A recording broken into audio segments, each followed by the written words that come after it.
Mhm.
Good evening from Toronto. We are here for the first silver event of the season, and it's part one of quarterfinals day with the top half of the women's draw, and also we have the addition of the men's copper event. The Toronto Athletic Club Open has been taking place just across the road at the Toronto Athletic Club, so we welcome them here to Brookfield Place to join in on the action in this wonderful setting. I'm Lisa Aitken and I'll be joined by Johnny Williams this evening. Good evening, Johnny. Good evening, Lisa. Wonderful to be here again, and now we've got the men joining us this evening for the quarterfinals, split of course over 2 days, but it'll be interesting to see what's happening in that copper event a little bit as well. Yeah, now just tell us a little bit about that draw. Has there been any upsets so far? Obviously we've been so busy we've not been able to catch any of the action, but just looking at the results, has it all gone to plan over there? Not exactly. I would say that Perry Malik, you know, he took out Via Shatrani. Now Shatrani, of course, had that match with Ali Farag at the World Champs, and I'd sort of pegged him and thought that he might start to make some moves, but he's just not getting those wins that he needs to get. He's not making his seeded position. So Perry has done wonderfully well, following in the footsteps of his brother and his sister here, and he's going to play Mustafa Elsirty tonight. And of course, top seed Lionel Cardinas, he is definitely the hot favourite at 15 in the world, and he has to win this to meet his average, so he's put pressure on himself. He certainly has. So if we just take a look at tonight's order of play, bringing in the men, as I said, we're kicking off at 5:30 local time here. Starting off with the men's copper event, it's Lionel Cardinas, the #1 seed from Mexico. He'll take on Mohamed Sharaf of Egypt. Over to our women's draw, #1 seed Amina Orfi of Egypt will face fellow countrywoman Nardine Garas there. 7 o'clock, still with the women, it's Tesney Murphy, the #5 seed of Wales, taking on Amanda Sobhy, the #3 seed of USA, and Perry Malik, as Johnny was just mentioning there, at 7:45 he will face Mustafa Elsirty, Johnny. So some pretty good matches there. Nice to see the men coming in here, of course. The women have been putting on a phenomenal display of squash so far. Just one pick there, or any comments on those matches? Yeah, I'm quite excited about the last match, whether or not Perry Malik can continue to show that good form, and whether or not he can push Mustafa Elsirty. Elsirty's ranking-wise at 41 in the world versus Perry Malik at 86. There's a big gap there, and they've had 2 previous meetings, which we'll get into when the match starts. But in this type of court, this environment, Perry Malik, you know, he does use the front of the court, so he's going to have to do that tonight. And just another note, really, on the PSA rankings, they now come out weekly, and we've seen a few shifts there, Johnny. Nourel Shabini more notably going to #5 in the world, Paul Call going to 2, and Victor Crouan moving up to his personal best of 6 in the world. Yeah, all those names and those positions are thoroughly deserved. We knew that Cole has been in great form. He's been red hot, although Mustafa Asal definitely made a statement in that final the other night, beating him very convincingly. I don't think many people expected that scoreline. So, but these moves have been, you know, on the horizon the last month. And we also, there's a lot of other young, names of younger players who are pushing through, men and women, and none more so than even an Anahat Singh, who will play tomorrow night, of course. So I'm looking forward to see how those youngsters come in the next 6 months. And also Amina Orfi, who she's going to play here tonight. She's the current world #3. Now she's playing her 7th match really in a row, Johnny. She's not really had too much rest since that final at the US Open. Yeah, I mean, it's phenomenal the way she stepped off the plane yesterday morning, came here. She was asked in the interview, you know, how much time did you have to get ready for this? And it was clear that she hasn't had any time at all, because she's had all of the, all of the stuff that you have to do after event, as well as the, meeting dignitaries and celebrations and all this kind of stuff. So she just takes it in her stride. She's got an amazing attitude, and I don't see anything stopping her here, to be honest, unless something very untoward happens.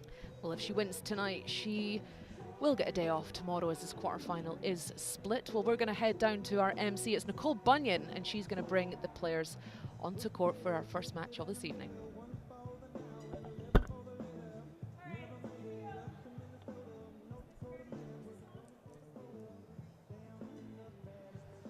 Here we go. There we go. That's on now. All right, welcome to the first day of quarterfinals. We got quarterfinals part 1 starting today. Part 2 is happening tomorrow.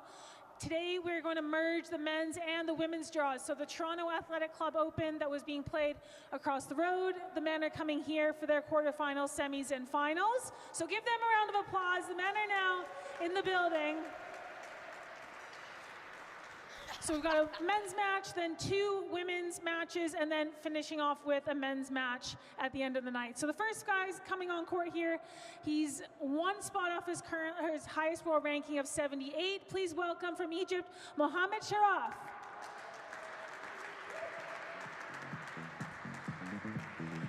And he's up against the defending champion from Mexico. Please welcome, with the highest world ranking of 13, Lionel Cardinas.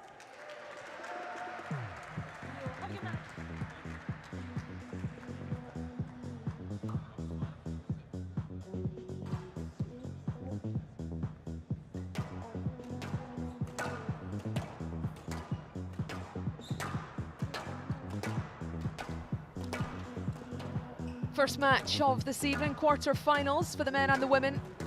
It's Lionel Cardinas, the #1 seed for the copper event, the Toronto Athletic Club Open. He's facing Mohammed Sharaf of Egypt.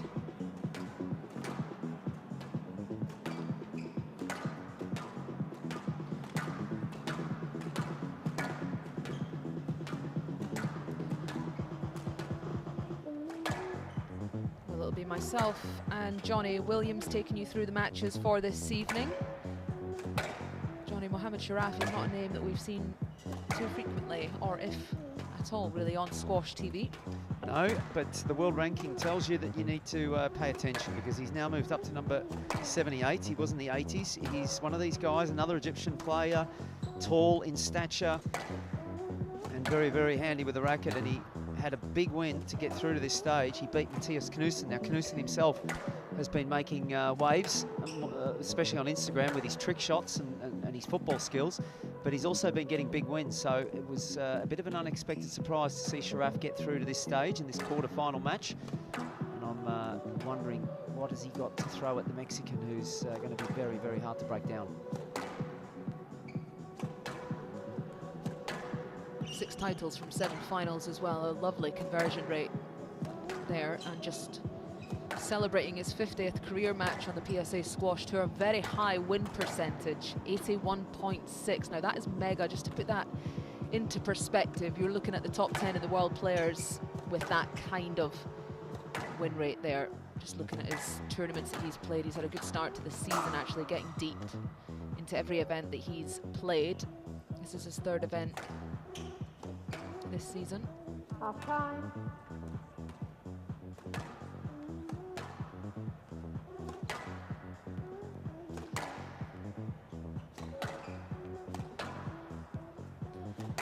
Cardinas, the #1 seed. He's been as high as 13. He's the current world number 15. He has 16 titles from 29 finals. He'll be looking to make that 30 finals and 17 titles here as the #1 seed. He's played in Toronto before, and he had great success, Johnny, didn't he? Cambridge Group of Clubs Classic 2024.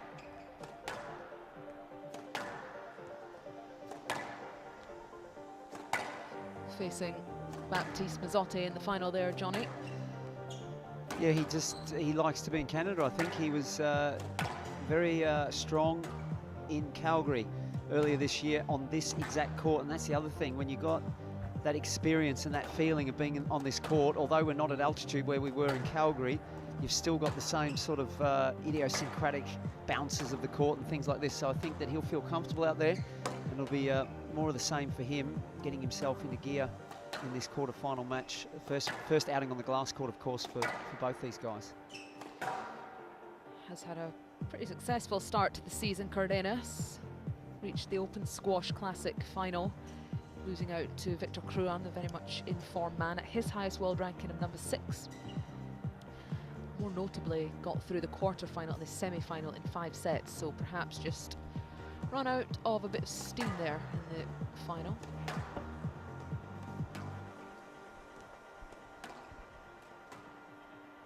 .6'2" in stature, the Egyptian. Yeah, all the men were coming over last night, of course. They were coming over to get practice time after the ladies' matches had finished. And there's a lot of guys all around that 6'2", 6'3" mark.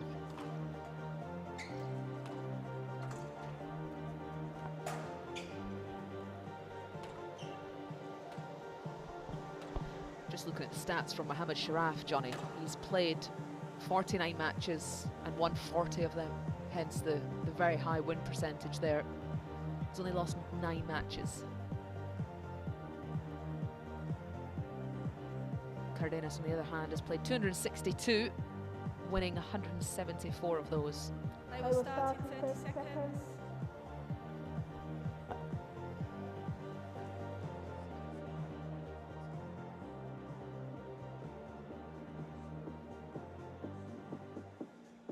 They will start in 15 seconds.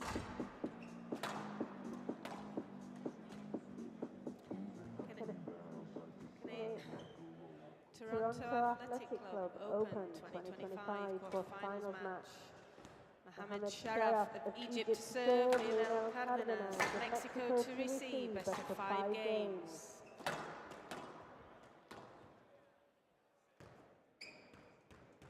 Level. We'll lift off here for the men's draw, the Toronto Athletic Club Open. It's a copper event. Stroke to Cardinas. First point on the board And out, one off. for Cardinas.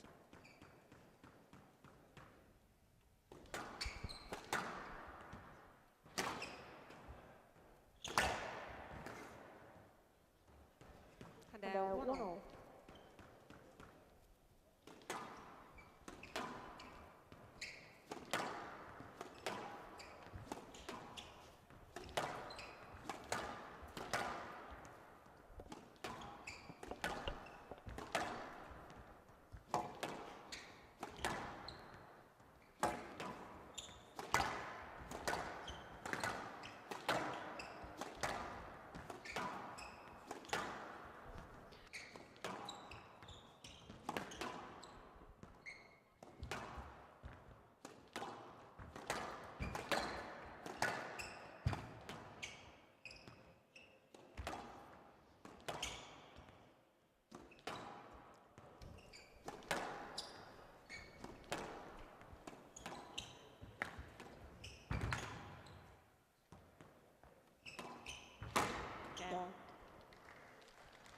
Yeah, Mohamed Sharaf better get used to that.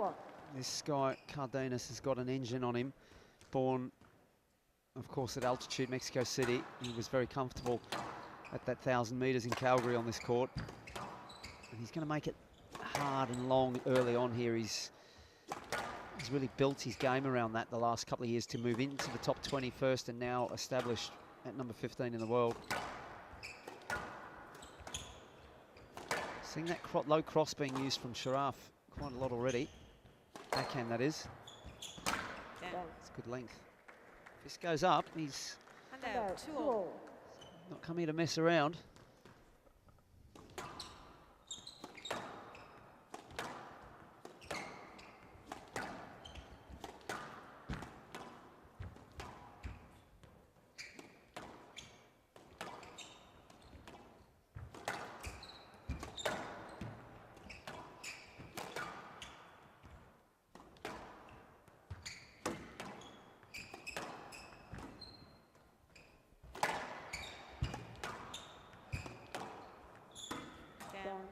Very tight there from the Mexican, testing the technical abilities of Sharaf.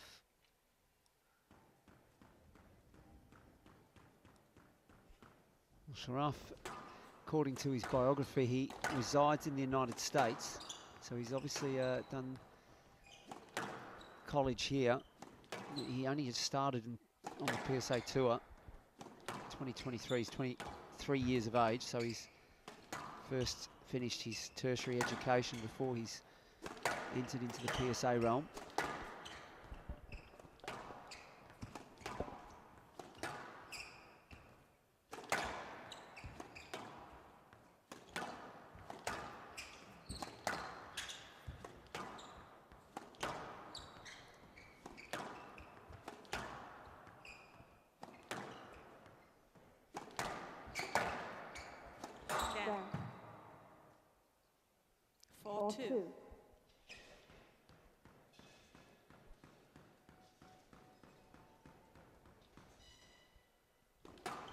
And his win in the previous round against Knudsen was by far his biggest win so far of his career, but he hasn't played anybody in the top 20 in those 49 matches.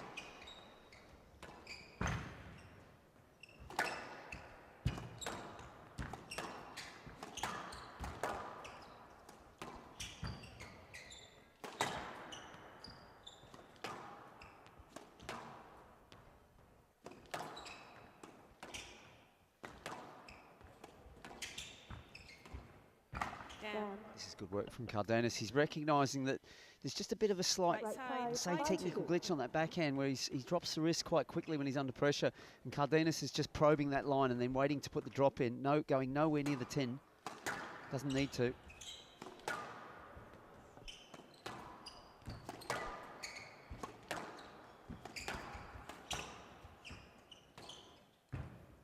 Yeah. 6-2. Do you remember when Cardinas, he was a bit younger and he wasn't really established on the tour? Do you remember the type of player he was, Lisa? Did you see him play? No. He was basically just, you know, I call him a nick shooter. He was just trying to go to the front of the court, nowhere near the fitness levels of what he has now. And that evolution of becoming, you know, a physical machine, endurance machine out there has been a process that he's bought into. And then I found out in Calgary that yeah, his father was a professional runner, short distance. Oh, wow. Yeah. Well, that's Oh, lucky. But yeah, it's up. no, he got under that in time. It just looked slightly awkward due to the wrong footing. Oh, double bounce, Oh, maybe yeah. there, Lisa. Let's look at that again. I'm not sure about this one. Yeah, that's a double bounce for me.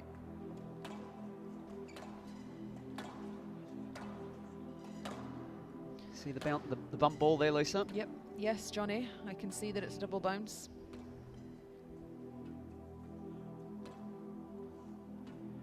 Actually, it's technically, it's not a bump ball. You know what a bump ball is?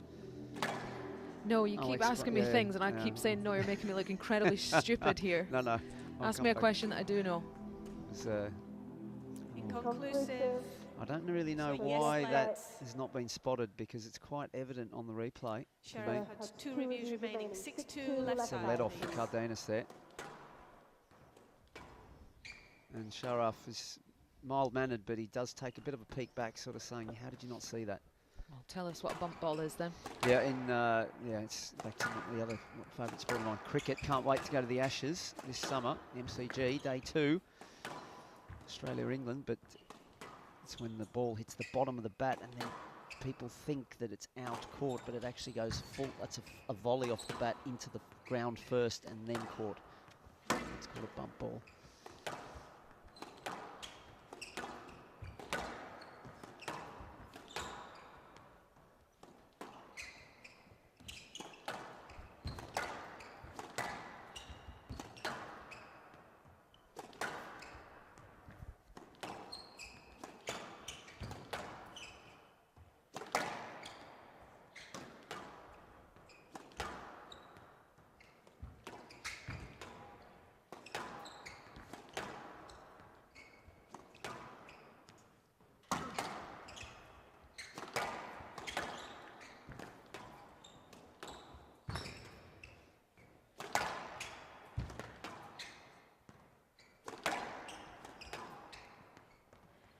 At 6'2", Johnny, I'm thinking I'd like to see him use that wingspan a bit more to get on that volley, be more of a presence. He's very happy to come continually to the back of the court. Technically, it just doesn't seem that his game has been shaped or built to do that, though. The racket prep on the backhand is quite low. He's not really getting it up for the volley, is he? So there's not much hunting going on there. Down. Taking a while to get that next point on the board. 3-6. It's 2-1 for Sharaf, and now it's 3-6.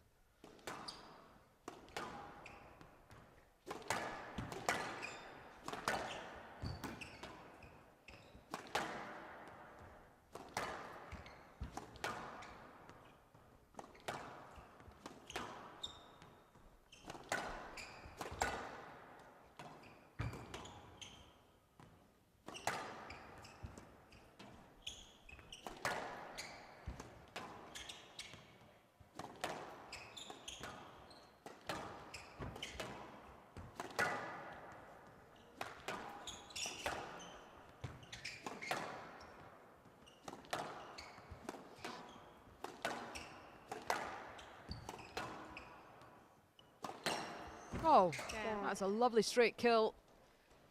Out of nowhere, really, having to defend a lot from that back forehand, lifting up.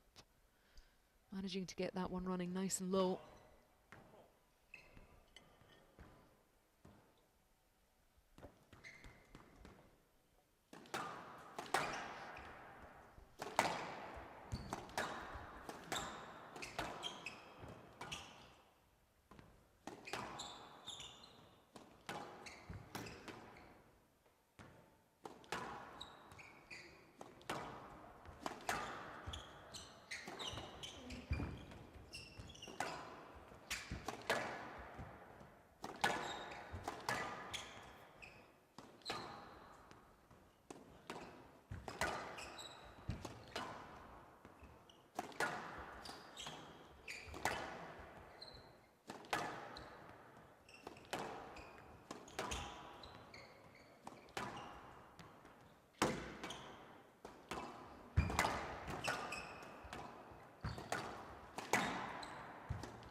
As you said, Johnny, very patient opening here from Cardinas. Not much front court being used, just happy to extend these rallies.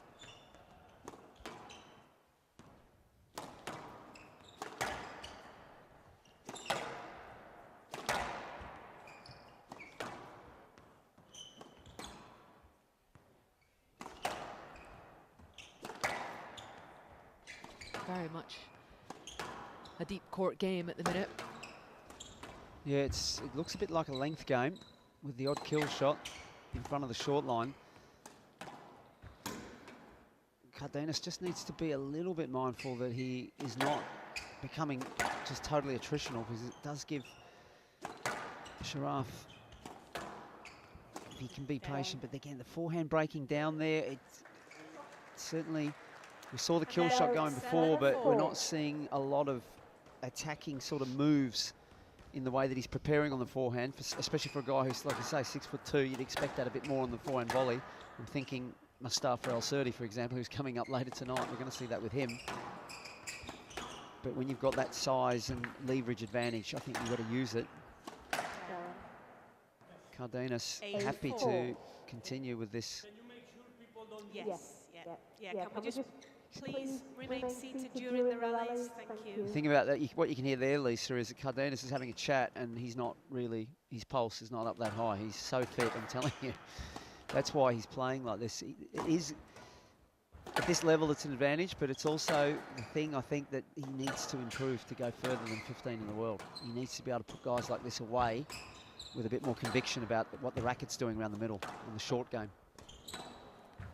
So would you say he's gone too extreme the other way then, given you were saying he was really kind of flamboyant and aggressive and attacking, and he's built this disciplined game somewhere in the middle, maybe? Exactly. He needs now, the next addition has to come with, it's a great finish there. He's worked that nicely.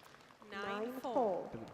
Nothing too risky, but he needs to have different racket head speeds going in on the shots around the middle, and with that short backswing, he needs to produce more against the top 10.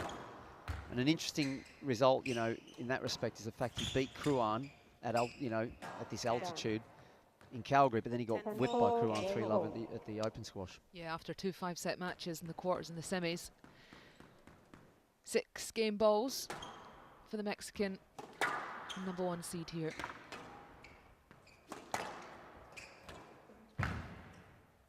Yeah, calling his ball there, Sharaf. Good to see. Cardinas leads 1 game to love. Cardinas, 25-year-old from Mexico City, leads 1 game to love.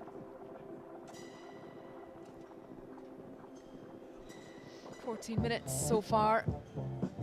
First men's match here at Brookfield Place.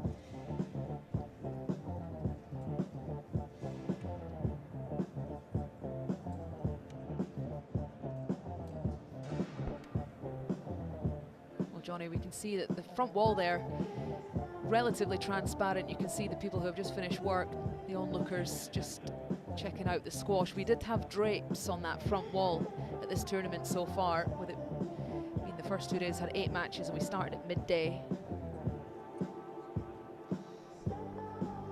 The figure of Jonathan Power there on the top, diving. It's probably from, I think that could even be from one of the World Series finals matches against Pete Nicol. That silhouette there.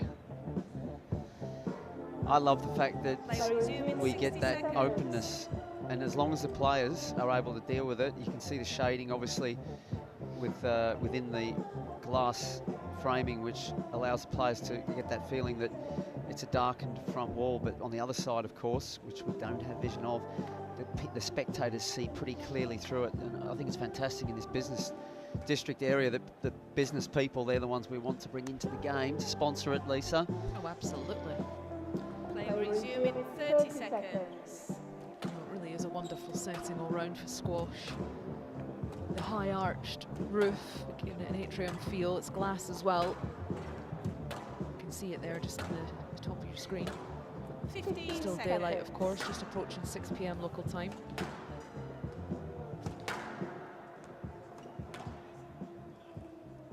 Cardinas leads 1 game to love. Love all. Second game. Mohamed Sharaf from Egypt with a 1 game to love deficit.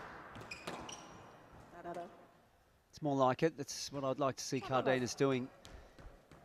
Coming out of the blocks here a little bit and asking a few questions of Sharaf around the mid-court area with the volleying and just a bit more racket, racket prep intensity.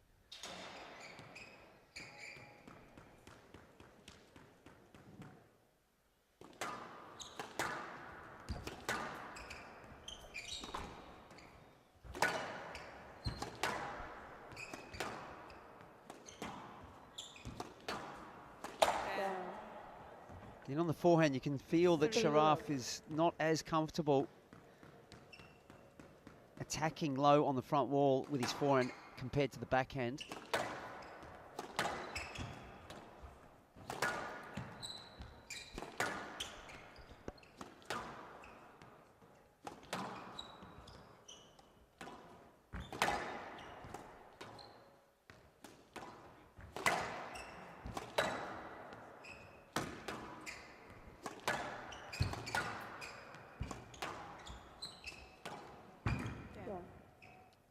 Cardinas finding the sidewall on the straight attack, seeing that quite consistently from him. He's very, very low unforced error count, super consistent professional in the way that he goes about his business.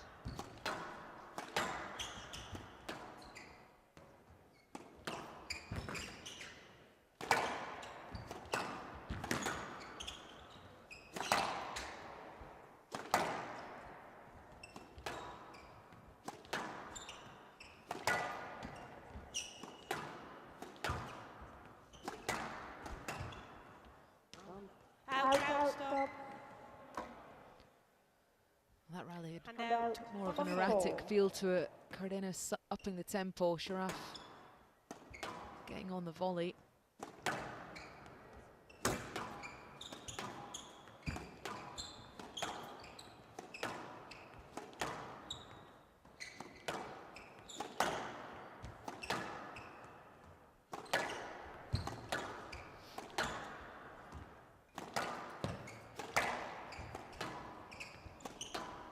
A bit more urgency about what Cardinas is doing in this game. This is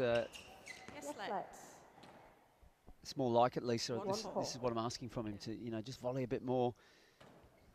And when he plays a good length, the follow-up, just look for those follow-ups immediately. Doesn't have to be an attacking shot. You can attack the back of the court as well. That's why I wondered why he didn't hit that straight on the volley. You could tell that right from the word go, couldn't you, with that forehand volley drop went in early doors. The tone was set. Yes, let 1-4. Likely though, Johnny, part of the plan to extend that first phase of the match and then start to bring that in. Yeah, that's a good point. He probably put down in his diary, or his little black book. Let's get 20 minutes on the board at least. It was 14, so given the scoreline of 11-4, it ticked the boxes. Now he's just starting to ramp it up in game 2. 2-4.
Great work, just outmanoeuvring, and then he's starting to find good look in those straight balls into the front areas. Oh, that was unlucky. Goodness me. It was unlucky. He constructed that rally really well. His straight work was awesome. Both sides. He was even defending straight. Had variation as well with the straight work.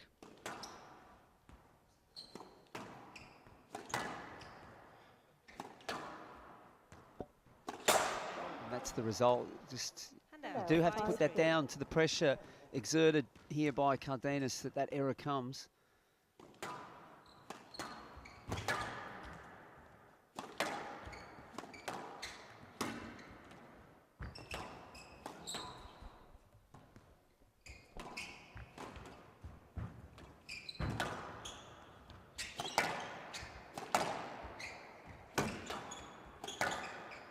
Needed to go straight there, Sharaf. It's too many positions where he's got a good look down the forehand line, and he just crosses it where Cardinas was rushing up to the left-hand side of him. It's that inability to take it either short or with with that shortened backswing go all the way through the court.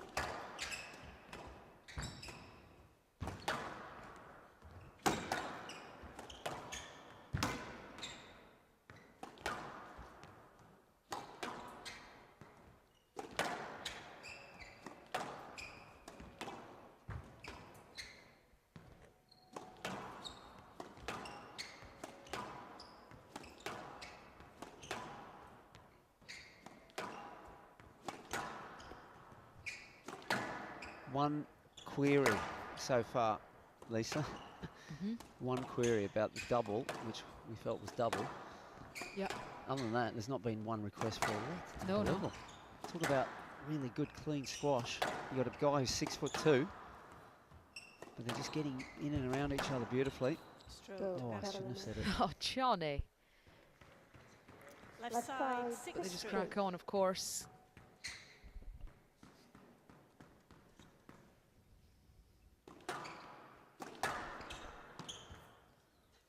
Tell you what, he's had a couple of those. 4-6.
stroke to Cardinas. Well, the drop shot eventually going in for And Cardinas. 7-4. Getting the stroke, just gone slightly passive again. Predominantly hitting to the back of the court as the scoreline draws a bit closer. Just lost that attitude that he had at the start of the second game, Johnny. The willingness to be a bit more, to take on a bit more risk, if you like, in the front of the court. Be a bit more aggressive there. Well, yeah, I think it's controlled risk. You know, it's not something that he can't manage. But he just knows that Sharaf perhaps doesn't have the weapons to hurt him. So if he does get a bit close, when after that lucky shot to get to 4-6, Cardinas will play the 3-minute rally if necessary. But I'd prefer to see him going the other way, stepping it up, more volleying pressure and intensifying things. He's got plenty of deception. Doesn't tend to use it though. Why not, do you reckon? He's found this is the formula which has brought him here to 15, and he is well positioned. He believes perhaps that I'm not right, and that he is just step by step he's on his way climbing to the top 10.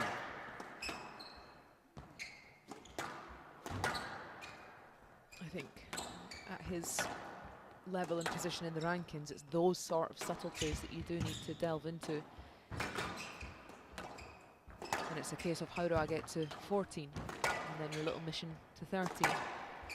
Exactly, I feel that he would increase his chances if he adds more presence and activity around this mid-court area.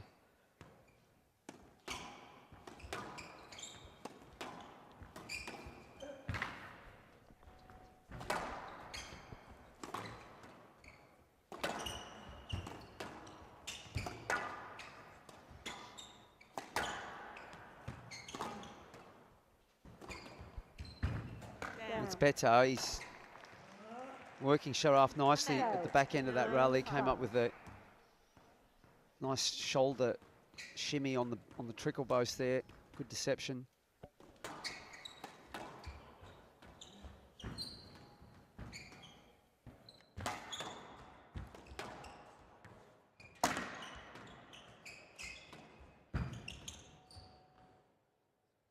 Ten 5 game ball.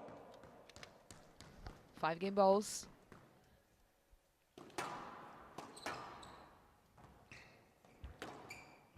11-5. And half attempt at getting that drop shot back 2 games to love. from Sharaf.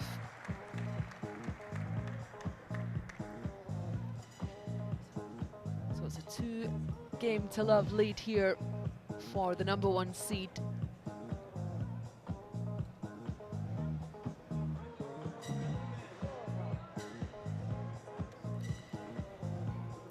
Minutes for that second game. We've had 27 minutes of play so far. Yeah, it really was more of the same from Cardinas there, Lisa. He came out and there was a bit of a push early in game 2. He got out to a healthy lead, 6-2. A couple of lucky punches from Sharaf with those backcourt nicks. Brought him back to 6-4, and then Cardinas went to that slightly conservative mode of extending rallies. Good length, good precision in what he's doing, but certainly just managing risk in a very conservative manner. Play will resume in 60 seconds.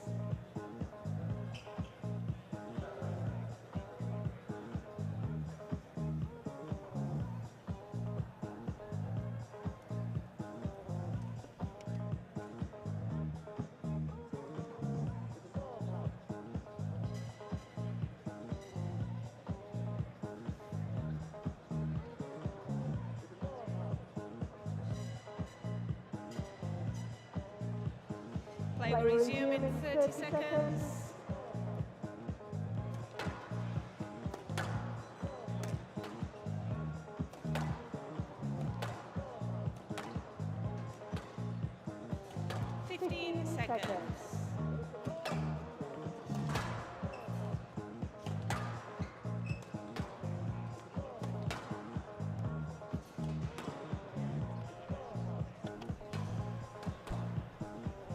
Cardinas leads 2 games to love.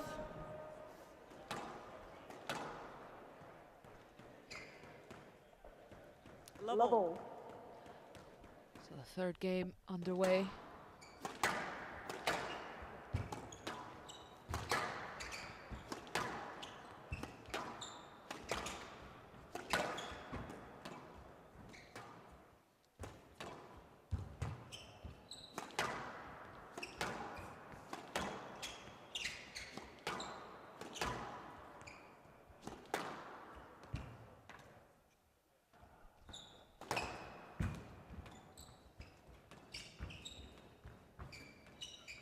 Good play from Sharaf. He moved in early. He just sensed that Cardinas was going to play that drop. And that's that kind of awareness that I was sort of mentioning with Cardinas. Just needs to have a few more smarts around the front of the court. That he can change the shot last second. Dare I say, it's sort of Egyptian style, although he is playing an Egyptian.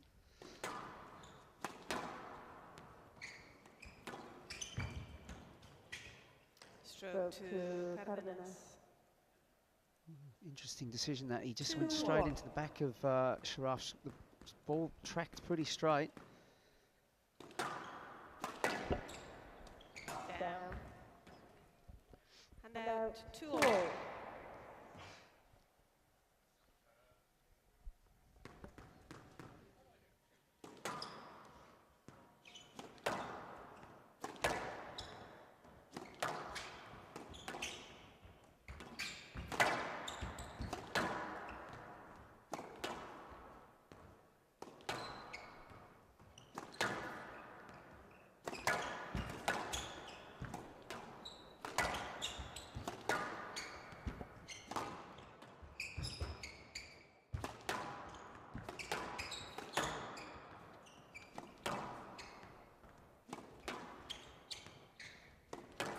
Sharaf making a bit of a push here. I like this. He's just upping the ante slightly, coming out, looking to be a bit more aggressive. That's a great kill shot. He's forced an error there. This is good. As the underdog, he'll have the crowd get behind him if he can just keep this going. 3-2. First time in the match we've seen just a little bit of momentum on his side. He hasn't really threatened in this manner yet till now. Oh, what a shot there. He's thumped that into the backhand, straight kill. Nick. 4-2. Well,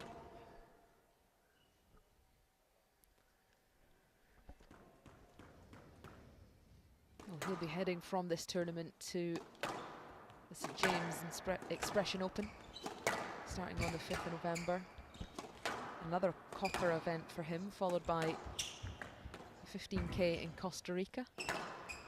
And then back to Canada for another copper event, the White Oaks Cup. So a busy little spell for the Egyptian coming up.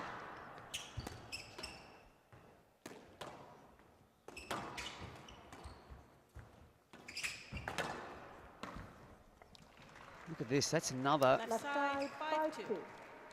really nifty move there. He came in and turned the shoulders as if he was going to cross it and flicked it down the wall.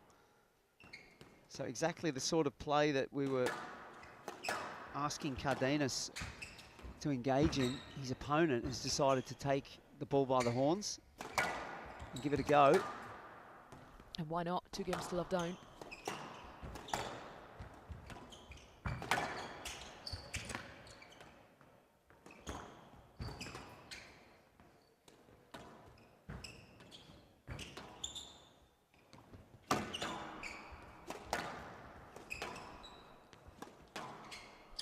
Studied at Trinity College.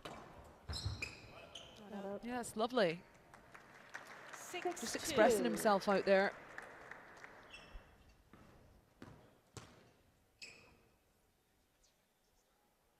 Yeah, he's mild-mannered. We see the internal fire just there with that fist going out, but he's got that gentle sort of giant look about him.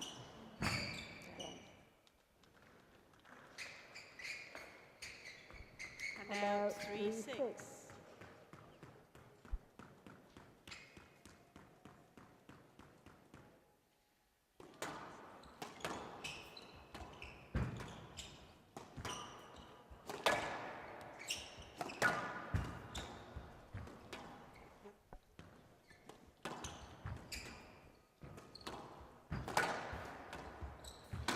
Where was this? Game 1 and 2. Using that reach, the height that he's got, getting onto the volley, willing to push forward and hunt that ball down. At this stage, obviously, sorry, Johnny, taking Cardinas by surprise. Yeah, it's when you're 2-love down and you run out of options. So he's been forced to just change it up, and he's doing it nicely and using, especially on the backhand, he's getting onto it early. We see there again, carving that one cross. We're seeing all the variations on that backhand side.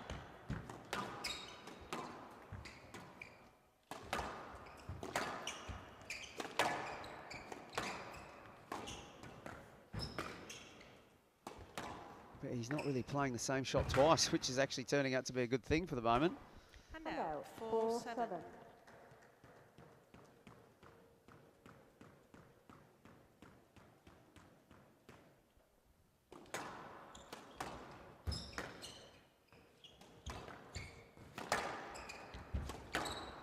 Goodness me.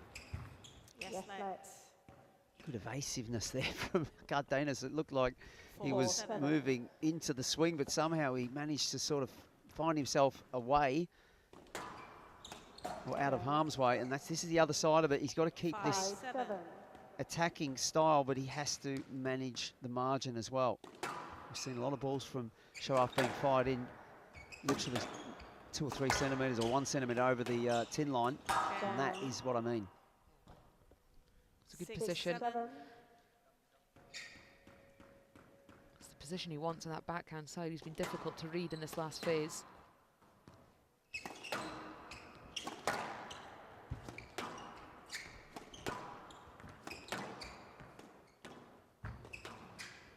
Down.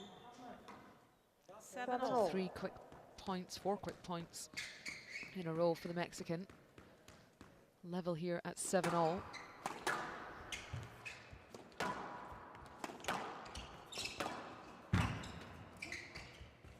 No let.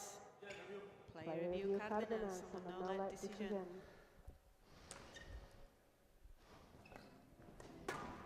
So we haven't had to do too many of these. It's just a let for me there. He's Cardinas. I feel that the weight of the ball is where he's going, and it's a bit of incidental contact. I don't feel that that is the right decision. I don't think he should be expected to go around there. Yeah, I agree, Johnny. I'm with you. Let ball No let would have been decision. sufficed there. Cardinas has 1 review remaining. Hand out 8-7.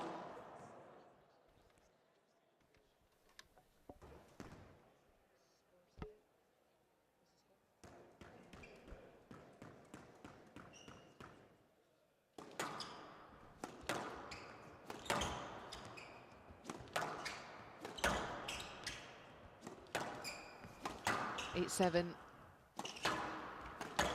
for the man in blue here. Trails 2 games to love down. Cardinas would be it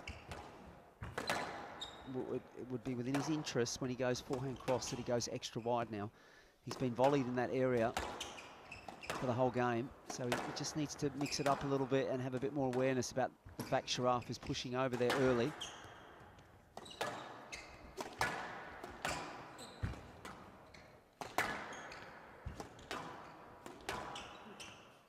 Yes, let. Both of you, make sure you clear the ball and provide access, please. That is an interesting decision as well, because Sharaf there going to Cardinas, putting the arm around him. Cardinas shaped to go short. He bought that a little bit, and then the ball's quite deep. And I say that because Cardinas had been no lettered on previous rallies in a similar thing. Sharaf is doing very, very well here. 2 points clear of Cardinas, 9-7.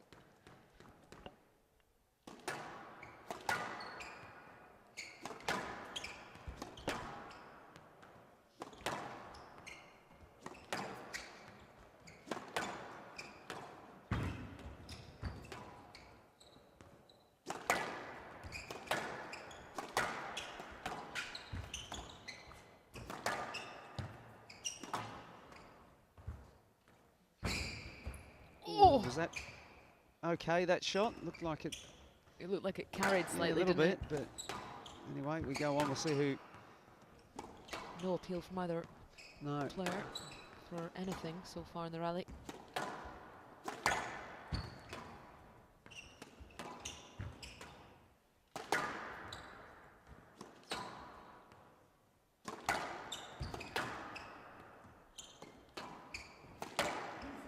Oh, that's a lovely shot.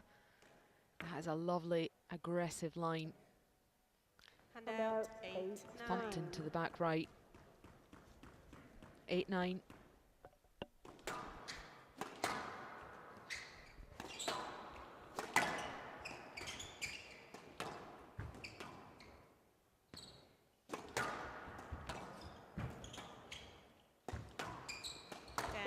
Oh, that's just seeing a little bit too much.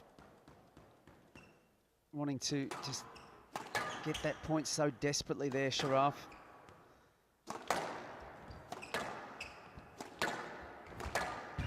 And there he goes again. He's off onto that volley.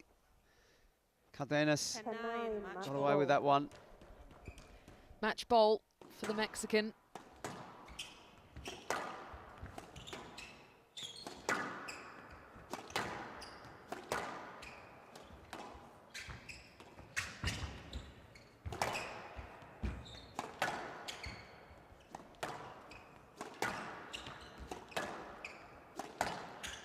Deserves a tie-break this game, Lisa.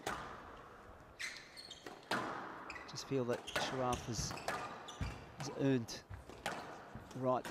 Oh, I was about to say, if you can keep the ball out of the tin, then absolutely a brilliant third game from the Egyptian. Came out with nothing to lose after the 2-love deficit. Far more attacking, aggressive, using that big wingspan of the 6'2" frame. We're going to hear from Cardinas down with our MC Nicole Bunyan. Well, you're defending champion here in Toronto. Talk a little bit about what it's like to be back here and be back on the glass court, because you've had your last couple matches over there on the back courts at TAC. Yeah, it feels amazing to be here again. The venue is one of my favorite ones. I spend a lot of time here in Toronto training with Diego, so I'm feeling like I'm in home, like I'm on training like every other day, and yeah, I feel comfortable. Thank you. Do you feel like you've got a bit of a home crowd here with because you spend a lot of time in Toronto? Have some people come out to watch you that you know? Not really, but I hope they are cheering for me. But yeah. Now they will be. Now you guys have to be cheering for Leo. And then a few months ago, people might not know, you suffered a pretty bad concussion at the World Championships. How did that affect your training going forwards? So I have to pull out from some tournaments, and that's it. I'm feeling great. Like, I know this is part of the game, and I'm just trying to get back to my level and keep pushing. That's it, yeah. It looks terrific. We look forward to seeing you tomorrow, or the day after tomorrow in the semifinals. Lionel Cardinas. Sorry, I just said. All right, so we've got 3 more matches to go. Up next is World Junior Champion Amina Orfi, and she's taking on Nardine Garas of Egypt, and they're going to be on in 5 minutes. So go ahead, get yourself a drink at the bar, there or there, and meet us back here in just a couple minutes. Well, coming up very, very shortly, we switch our attention to the women's matches. It's the first quarter-final here at the Canadian Women's Open. We have Tesney Murphy taking on Amanda Sobhy.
our first women's match of tonight's play underway. First on court, she's currently ranked number 47 in the world as of today. Please welcome from Egypt, Nardine Garas. And she's up against four-time world junior champion, recent finalist at the US Open just a couple days ago. Please welcome world number 3, Amina Orfi.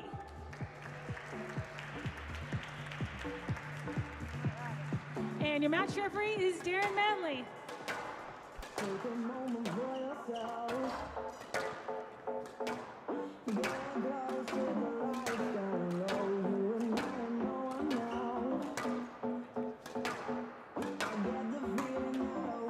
So welcome back to the ladies quarterfinals here tonight in the Canadian Women's Open.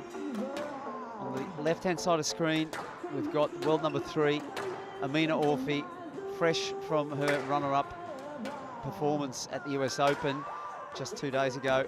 And on the right-hand side, we've got Nardine Garas, who forged her way into these quarterfinals. Fantastic performance against Lucy Beecroft in an absolute thriller, 13-11 in the fifth, actually. And once again, I've got Lisa Aiken with me to go through this one. Good evening, Lisa. Good evening, Johnny. Fantastic to see now, and I expected that quarterfinals. You can see that that stand behind the back wall is pretty full. Great atmosphere. Yeah, the crowd's starting to filter in actually, with it being 6:30 local time. Finishing up work and heading down here to Brookfield Place. We've had 2 fantastic days of squash already. The women's draw here, 2 8-match days. It's been jam-packed. Now, and for the remainder, until finals day, we'll have 4 matches every evening. And we now have the men coming in as well, with the Toronto Athletic Club coming across the road to join us here on the glass court. So it should be a lovely finale to the event. 2 finals here on the 30th.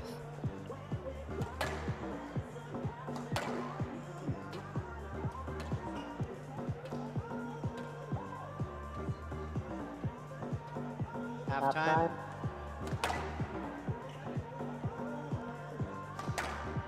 Just half-time now as the ladies going through the final stages. Now, yesterday after Amina Orfi had to rush here, she gave a short interview to PSA just after a win against Saran Nagiyam. We'll have a listen to that now.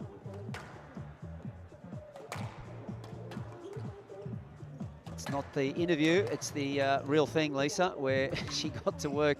And that was one of those sluggish movements that you would certainly associate with someone who'd flown in on a plane that morning. But tell you what, it only took her half a game, and she was absolutely, the pedal to the metal, as it were, and full throttle. Absolutely no problem for her to cope with the tough schedule that she's been under. I mean, you say there was a movement there, or half a game, but I mean, the rate that she still moved at, if she was somewhat sluggish, is still incredible for her age. The development that she's had over the last couple of years has been drastic in a really positive way.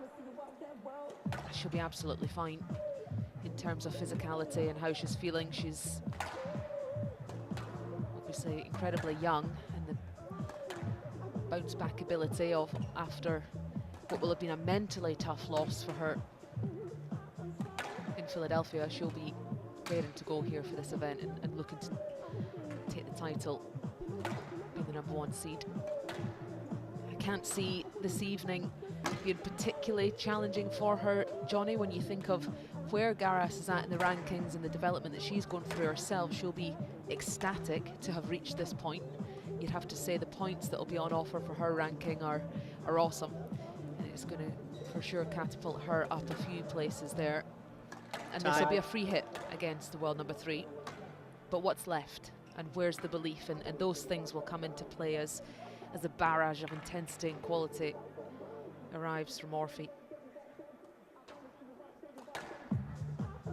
Interestingly, Garas has been improving, though, as the tournament went on. We saw a big change from match 1 to match 2. She faced Xing Yingyi of Malaysia in the first round. A lefty, very tricky lefty. Nifty movement.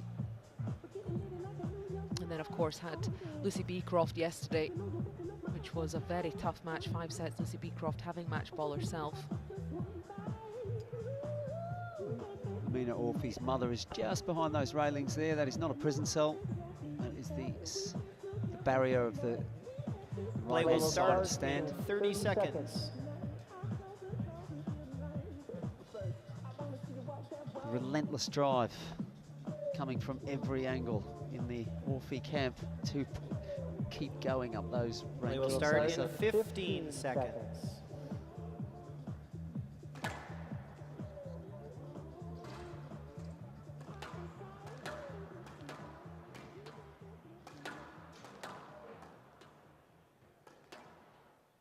Canadian Women's Open 2025 quarterfinal match.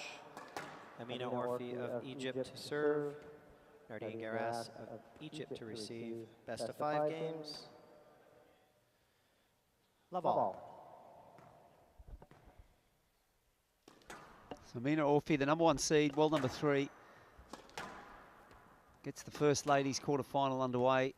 We just saw Lionel Cardinas move his way into the semi-finals with that win over Mohamed Sharaf 3-love in the men's copper event. Now it's the ladies silver event. This is the big ticket at this event.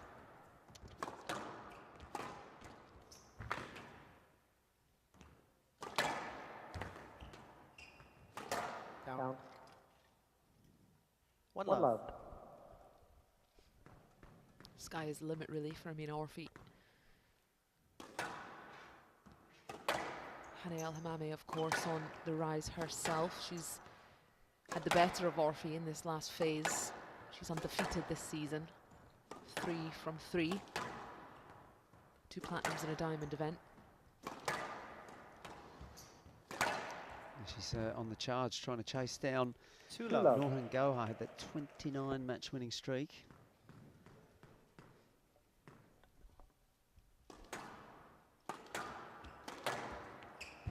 In 2023. And out. That's what Garas can do. She shapes well in that mid to front forehand area, and she really gets good connection with that last step into the shot. Yes, left. 1-2.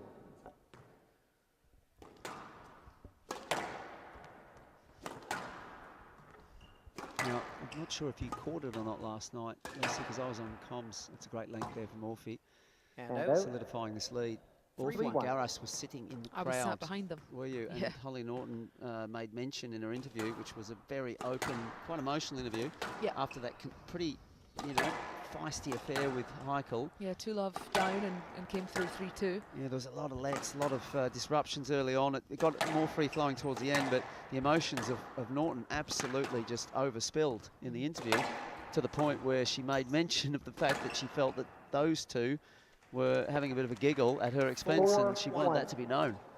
Yeah, and she said that she used that to her advantage, and The old fuel to the fire. not that it takes much fuel for Holly Norton, but she used that to good use last night, as well as, of course, the home crowd here in Toronto. She's in the process of moving back here full-time, working with Graham Riding, who we'll have in the commentary box joining us tomorrow. From all reports, yes. Fantastic to have former world #10 in the comms here again. He was in Calgary 2024. Unbelievable squash brain, Graham Riding. It's a fantastic shot too. So And Garas out. is taking her chances. No doubt she's understanding that 2-4. a lengthy line-hitting battle with Orfi will only result in a 3-love loss, to be honest. So she needs to step it up around the middle and just pick her times to shoot that ball in low over the 10 line.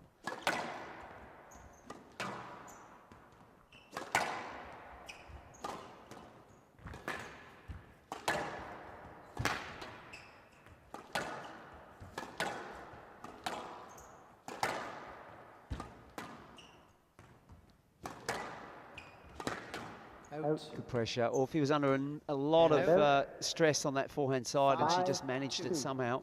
And that's what she does.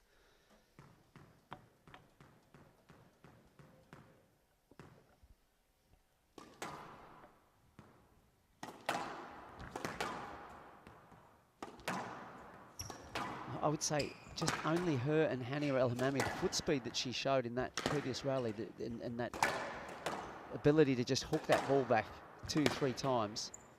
I don't think even Weaver has that kind of speed consistently that those two have. Oh, well, she's certainly going for it here. Nardine Garas is taking every opportunity that she's given, with a slight drop-off of quality at times here from Orfi. Any little angle, Garas is going for it.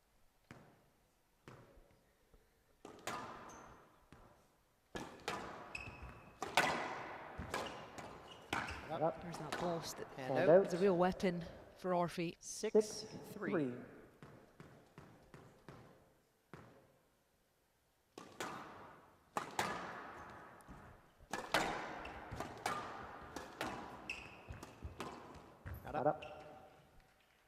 So good calculated attacks coming from Garas. That one was obviously risky from behind, but she must do that.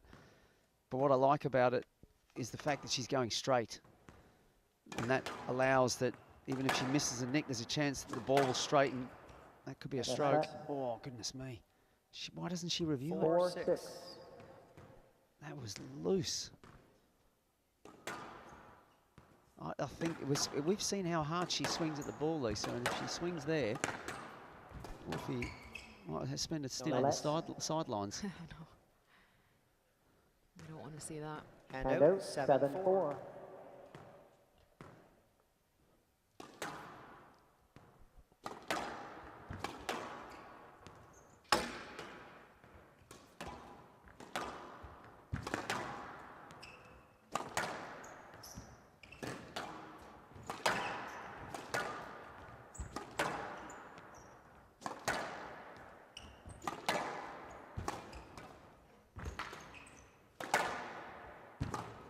Oh, goodness me, did she get that? No. How on earth did the exchanges of bows being thrown at each other there? First Orfi, she couldn't quite put the backhand volley away because watch this. Garas, she looks gone, but all or nothing there, and what a wonderful winner.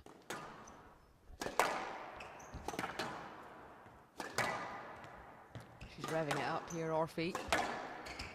Power lines. Well, there's the and out 8-5. It's the intent. Well, it's also Garas there. Just the first time we've seen a big guess on the left-hand side, and that's the pressure for me of what's going on here. She's not this intensity. How long can she keep it up? They're both hitting the ball very hard. Just clipping the side wall, and this forehand drops so far, Orfi.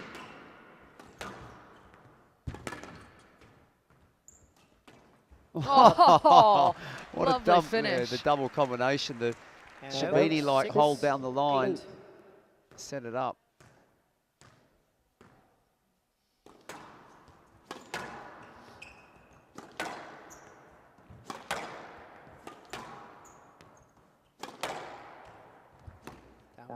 Yeah, that was a lovely shot. And out Glued to the side wall. 9-6. Stayed so low in the back. This is really good quality. Garas is just continuing on where she left off from getting through here into the quarterfinals. She's bringing her A game and it's drawing out a high quality from Orfi. I'm really enjoying this first game. Didn't need that one. 10-6. Game ball. 4 game balls for the Orphanator.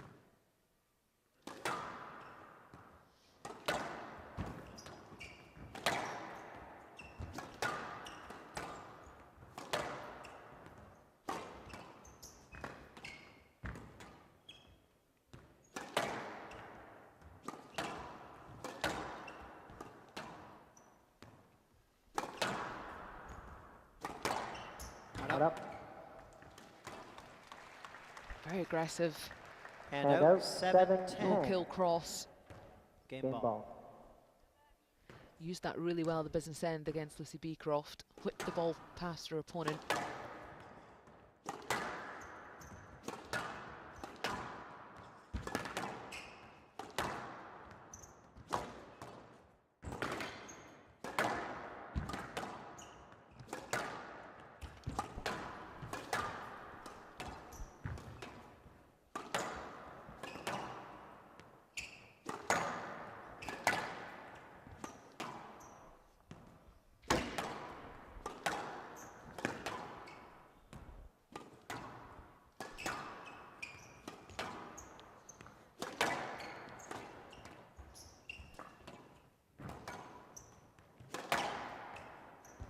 Yeah, this is not a good combination for Garas, and it was the first bow she played. She tries to twist the ball around, but she's left stranded. 11-7 game to Orfi. All at sea there in that rally, and it all starts with a boast. Having said that, she played a very, very strong first game. 10 minutes, high quality, high paced, and some really good kill shots on display and length playing from both players. Orfi, 1 game to love.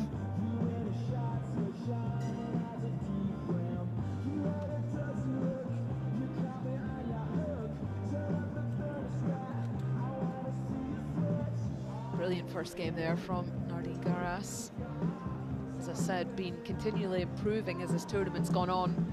No signs of any physical residue from her 5-set match with Lucy Beecroft yesterday, moving really well. Actually, perhaps moving slightly better. A different style of opponent, of course. Beecroft a little bit more deceptive, you have to say, does a little bit more with the ball, always has that threat of the backhand drop from the back of the court. With Orfi, though, it's a very intense, high pace, and Garas seems to be comfortable with that. For the moment, Lisa, but I'm going to put a close Play will watch resume in 60 first seconds. 5, 6 minutes, 7 minutes of this game, because we know that Orfi can do this for 2 hours at this pace with the tremendous hitting power even from defensive positions. But once she started getting that backhand line going, I just felt at the end of that game Garas started to throw in a few boasts and just a slight sign of desperation perhaps at them trying to find a way out of the pressure, which will be coming once again in full force now. I just feel like Orfi was starting to hit better targets Play towards will the resume in backhand 30 line, seconds. particularly the backhand, the back left area of the court. Does such an incredible job at hitting a really nice weight shot, forcing her opponent to really have to dig out of that. 15 seconds. Up.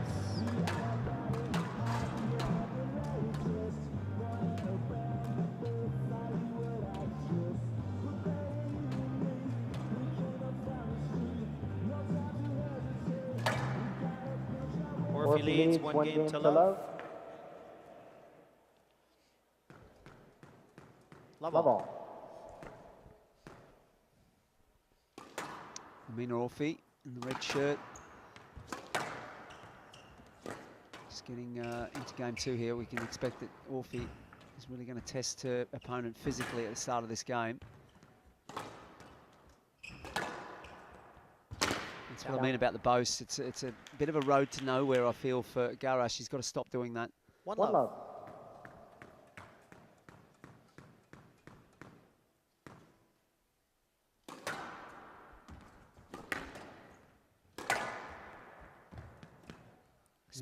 Two rallies, 2 immaculate weight of shot.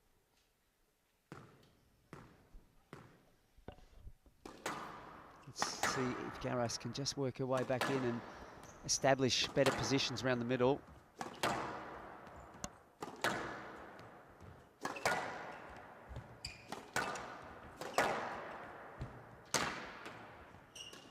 Oh, this is lovely play. Look at the length hitting. It's precise. It's fading and it's fast.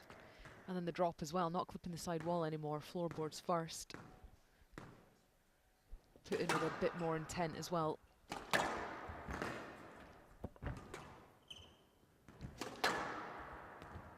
Oh, she loves that forehand kill. Good work here from Orfi, just making her play another ball.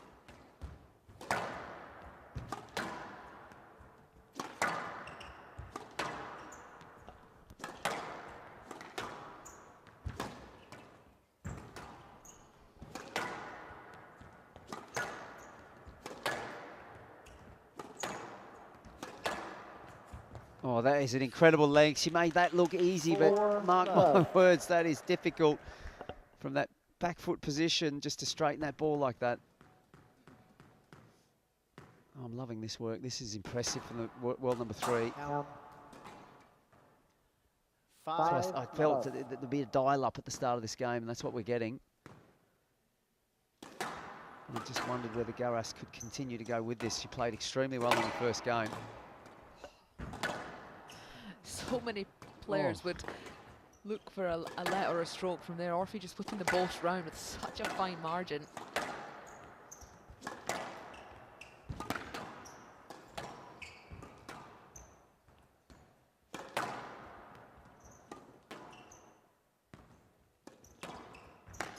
This is brilliant. Shot selection, the quality of shot, the accuracy now, the highest order from Orfi. Garas doing a lot of court coverage here. Yeah, it's physical. It's very physical. It's top 5 women's squash. That's what it is. And Lisa says top 3. But I still think it's the big 5. I'm not going to discount Weaver and Sobhy. Sobhy's not gone. She's not gone. I didn't say she was. She slipped to 5. 7 love. It's only 200 points difference between number 3 Well, and Johnny, number have you 5. heard of the big 5? Oh, yeah. The Jackson 5? Of course. Don't ask me to name all the Jackson brothers. And sisters. Up and out. Correct, Janet. 1-7. I didn't ask you to name them. Oh, damn.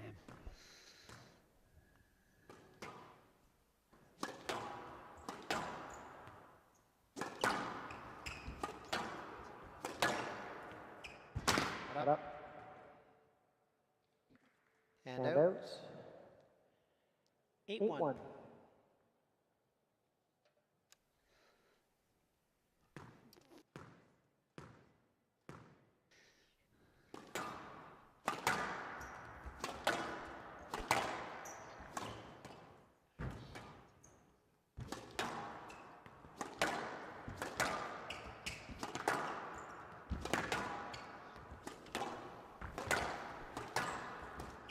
Well, that's a very rare thing to see Orfi just snatch at that volley after 2-8. really 5-6 minutes of just relentless pressure, hit very, very accurately, power line hitting the whole way.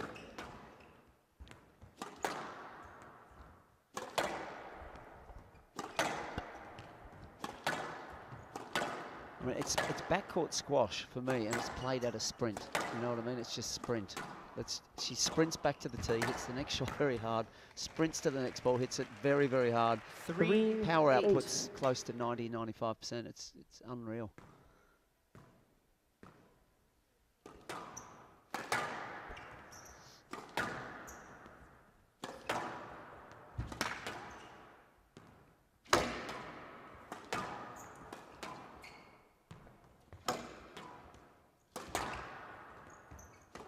Down. And out. 9-3. The extension of the court now from Orfi has seen that Garas is now resorting to hitting these sort of kill shots we saw early in game 1 that were close to the short line there off the back wall deep. Such as that one.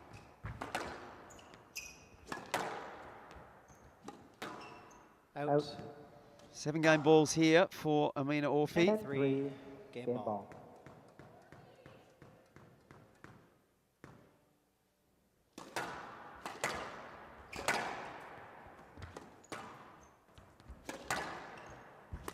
Down. And that is a 11-3. pressure-related error. There was just Orfi massive pressure to being piled towards the back of the court with great subtle switches with the boast. It was all there from Amina Orfi. Her A-grade game came out in that game just to make sure that Nadine Garas was not getting any sneaky peeks. 2-love for the world number 3.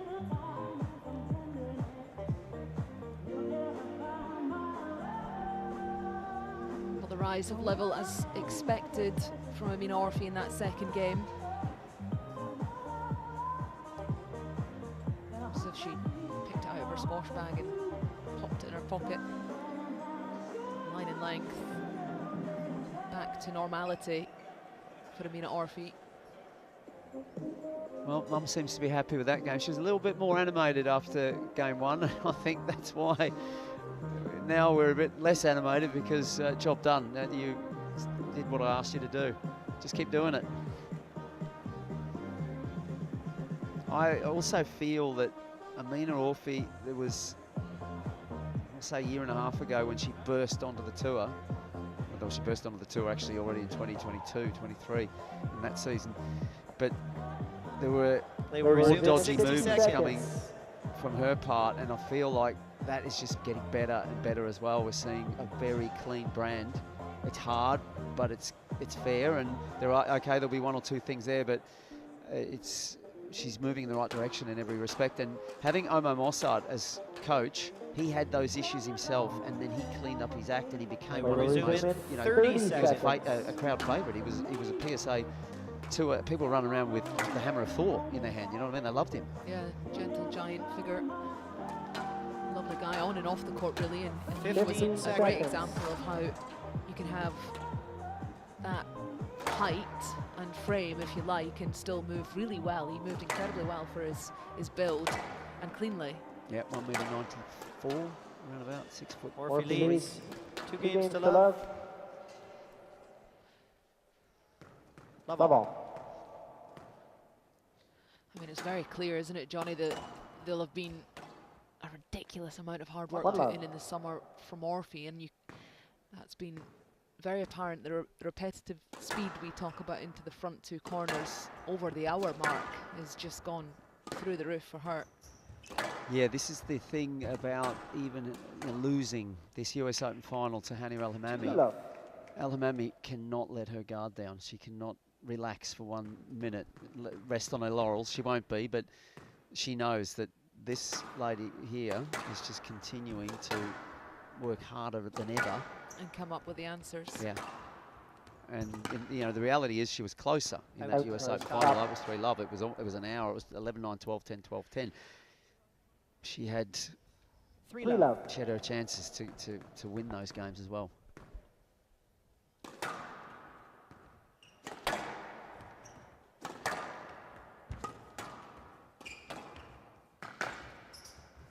Yeah, she's really starting to just take control now. The front of the court, Garas' defences are breaking down. Can't get through Orfi at all.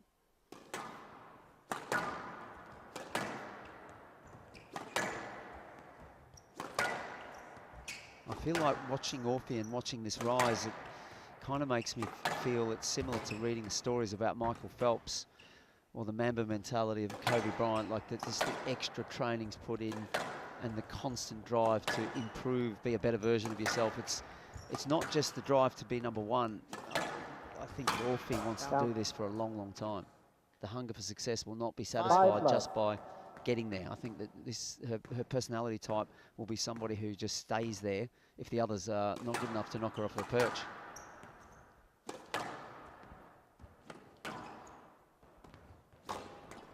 Well, as Mustafa Sal is telling us now exactly that, Johnny, it was almost easier to get there than he's finding it now to stay there. It comes with a completely different kind of pressure. Challenge in itself at maintaining that top spot. Of course, Orfi is yet to get there. I think that will almost be a guarantee to happen in her career. Oh. Point on the board though for Garas. See Orfi there, she slapped her thigh. I mean, no penance given whatsoever. Having none of that luck go against her. That's the ferociousness of the attitude. It's a wonderful shot again. Just she's nudging drops in. She's feeling her short game now. This is a great run in for what on seedings would be a matchup with Amanda Sobhy, who she's never beaten, by the way. Or Tesney Murphy. Or Tesney Murphy. I said on seedings. I'm aware that there's another match to be played tonight. Make no mistake about that. Down. Yeah, 8-love in the head-to-head between those two. And out 2-7.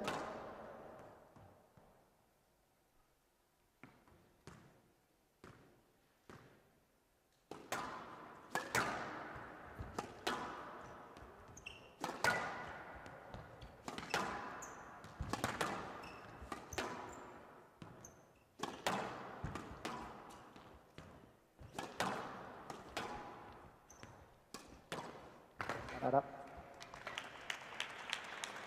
And out. 8-2. Amina Orfi just organising what looks like to be the finishing touches of a clear 3-love victory. And then Garas finally getting one of those sort of lightning bolt forehands that she throws in. Yeah, it's that cross court. It's a real weapon for hers when she uses it at the right time.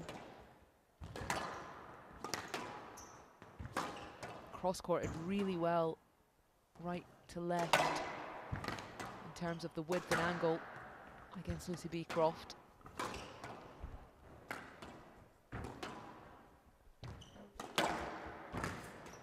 She gets that one back as well. She continues to make her earn her points. She's got to hit really 3-4 very high quality shots and keep Orfi off balance whilst executing multiple attacks to have really a chance of winning the rally.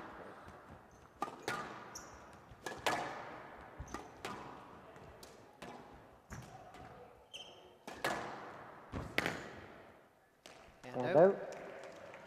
9-4. Just 2 points away, Johnny, from getting a day off. Amina Orfi. How does her day off look, do you think, Lisa? Oh, they'll be training And out, out. of course. 5-9. The mid-tournament. What's the minimum amount of hours, like rounded to? One. Minimum of 1 hour. I'd say minimum of 1.5, at least 90 Okay, well, minutes. it's not that far off. Include mobility, stretching, and everything. I said a minimum of 1. 2.0, I'll Okay, say. all in training, yeah. I thought you meant on court time. Everything. Minimum There'll be of 2 sessions. everything, a minimum of 5. 10-5, match ball here for Orfi. And out. 10-5. Match ball.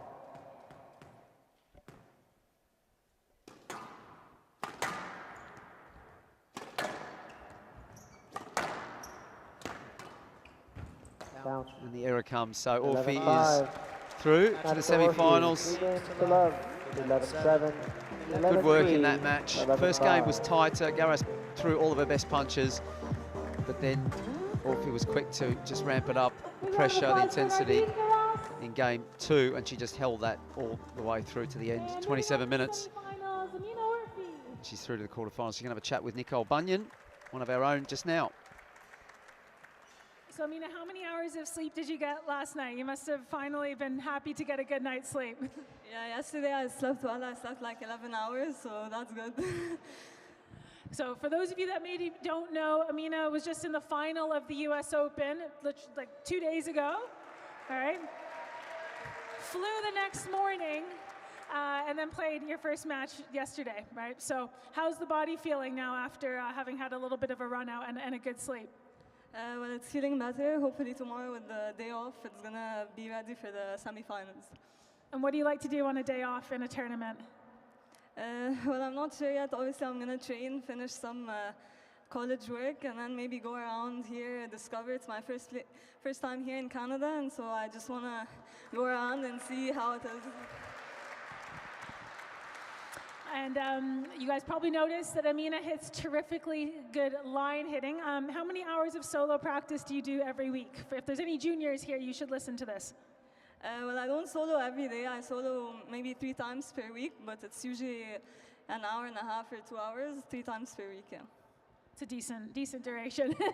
Well, thank you very much, and we will see you in 2 days' time in the semifinals. Congrats.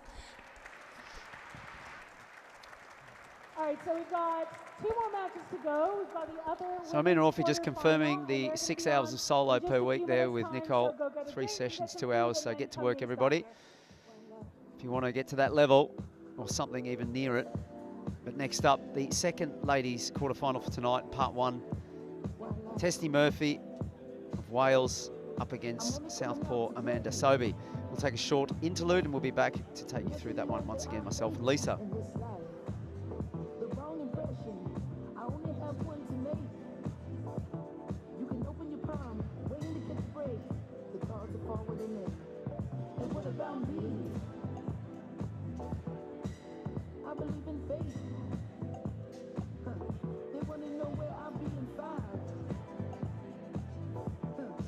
But what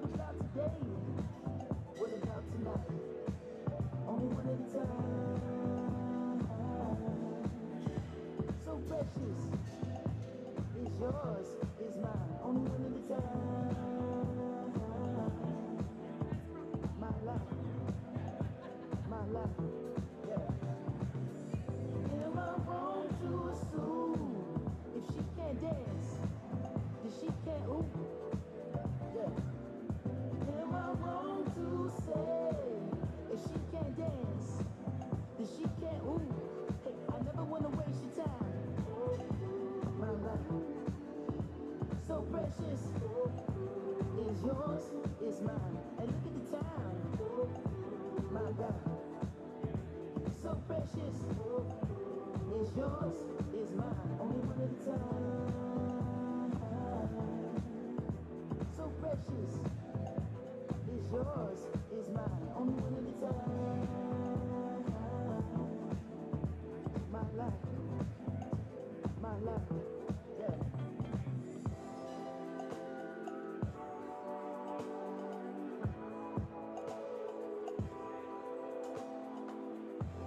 Spells around the clock, hands around the globe. Disco 54, I stare you in the eyes, spin you on your toes. Music and music without soul. Filling the top rows, shine the blindfolds, pass the nitro, rock the love broken, high, get low, chill the murder, step in your fast mode, you hit the go low. Make love once a more, we rest and encore. Do that, hey, break you off and you think that cat, hey. Never seen no one this gorgeous. Pay your whole damn mortgage. But when you look at the time, hey, still you the one on the mind, hey. Still you the top of the prime, hey. Thank God that it's Friday, tonight is be the life of the party. It's nothing to me, get up and move. I never wanna waste your time. My life, so precious. Is yours, is mine. And look at the time. My God, so precious. Is yours, is mine.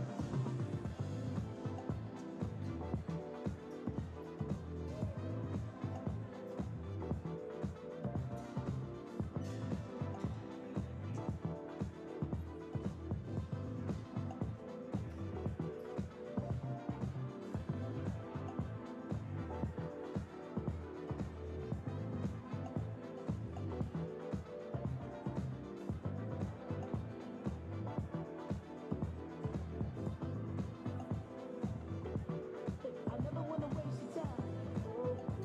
My life, so precious. Is yours, is mine. And look at the time. My God, so precious. Is yours, is mine. Good evening, squash fans. I'm Jeff Lurie. Tonight's second women's quarterfinal match features two tremendous players from Wales with 232 career PSA match victories. Former number 9 and current number 21 in the world, Tesney Murphy. Her opponent from the United States of America, the 2023 Canadian Women's Open champion and last year's runner-up with 320 PSA Tour match wins, Amanda Sobhy.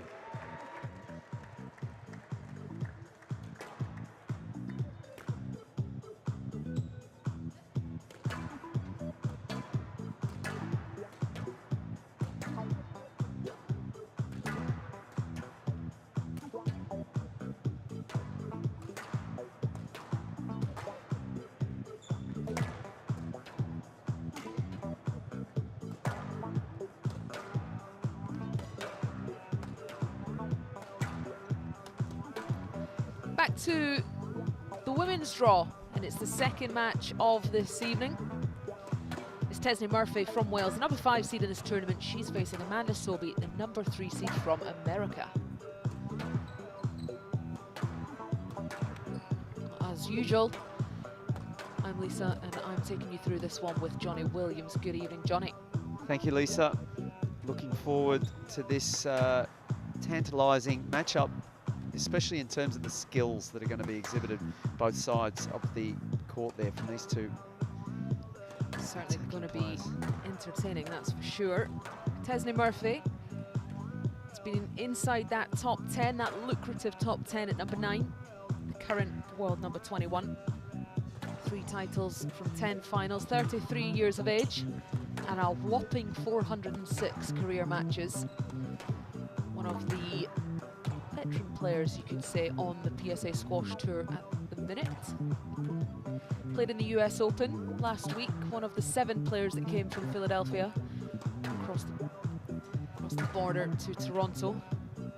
Lost out there to Hannah Moataz in 5 sets. Defeated Nicole Bunyan, local hero, on this court yesterday. 3-love, tough tough second game.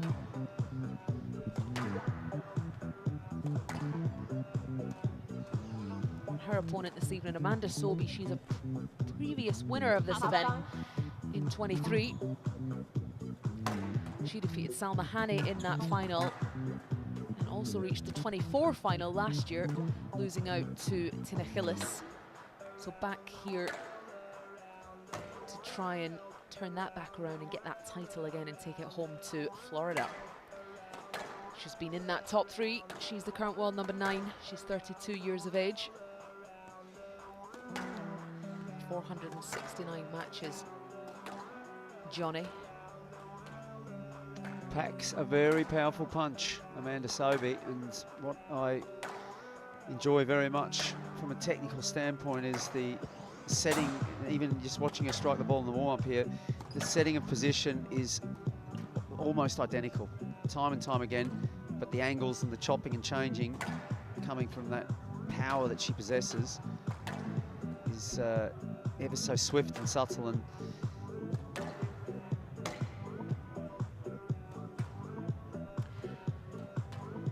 well, given the amount of matches these two have played on the PSA Squash Tour, they've met 8 times. Now that head-to-head statistic heavily in favour of Amanda Sobhy. It's 8-0, but there has been 2 5 sets within those 8 encounters. The first one in 2016. Amanda Sobhy getting through that one, and then the other 5-setter was February 22 at the Windy City Open. Again, it was a round 3 battle that Amanda Sobhy got through. But Tesney Murphy, Evans back then before she got married to Ben Murphy, showing that she has the capabilities there, Johnny, to take this to 5. absolutely, you can see with that scoreline, it was not a pushover either. Sobhy, and look what it means to her. Absolutely thrilled to get through that very tough battle there. I think that Sobhy is very much still in that kind of form, and she's going to bring that kind of game with all the weaponry. It's more about whether or not Murphy is able to defend and then counterpunch with the trickery that she has. Well, the last time they met was also in that year 22 at the CIB Egyptian Open, and it was in the quarterfinals. 3-love victory for the American.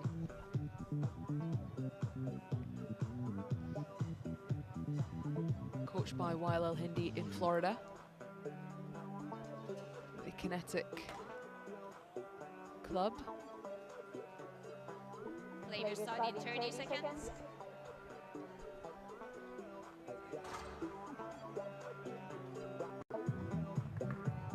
You had a good stint there in the summer. Had a lovely stint there. Will you be back there? Yes, for sure. Okay, good to hear. I will. Wael will be happy to hear that as well. We'll be tuned in, no doubt. Amanda Sobhy of United States receive best of 5 games. Level.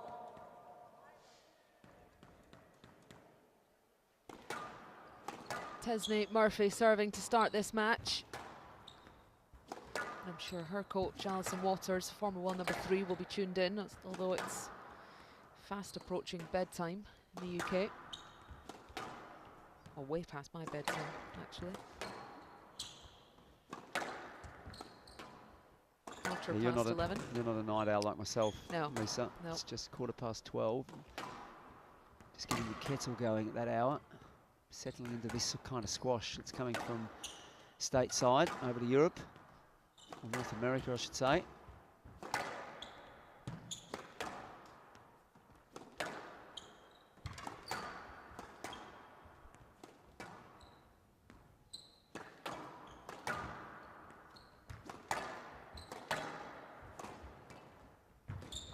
That's the type of countering that you're going to see Murphy. The movement pattern there for Murphy is actually going into the shot, so if it doesn't come off, she's in a lot of trouble. But this Never usually happens, though, does it? no. The quality of the wrist strike on the ball is so pure. Down. 2-love. Best female left-hander you've ever seen?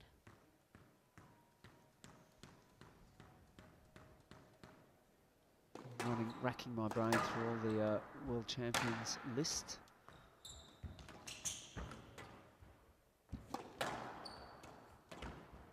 Well, This put me on the spot there, but Vicky Cardwell was a left-hander from Australia. Played her. You played her? Yeah, in a men's pennant match in Melbourne. Oh, sorry for your loss.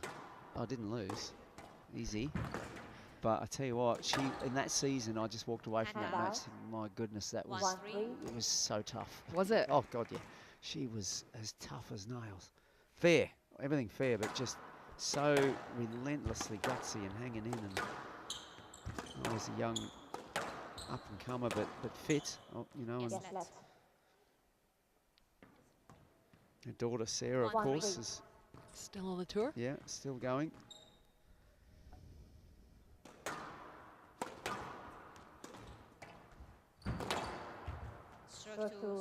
No cross court available there for Amanda Sobhy. Closing the gap on a great start from Murphy. This made me think, actually, other than Vicky Cardwell, there's no standout sort of left-handers that have been on the honours list. Unlike with the men, we've got a few more that.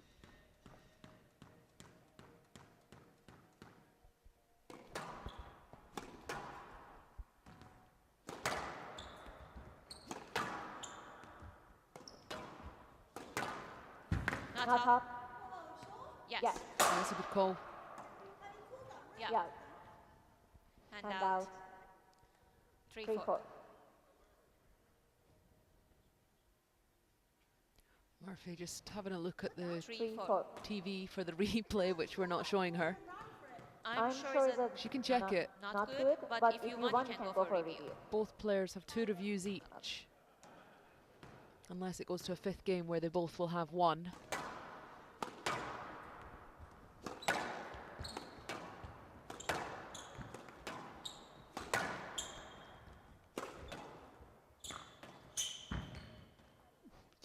Just a little bit too much on that one. The shot,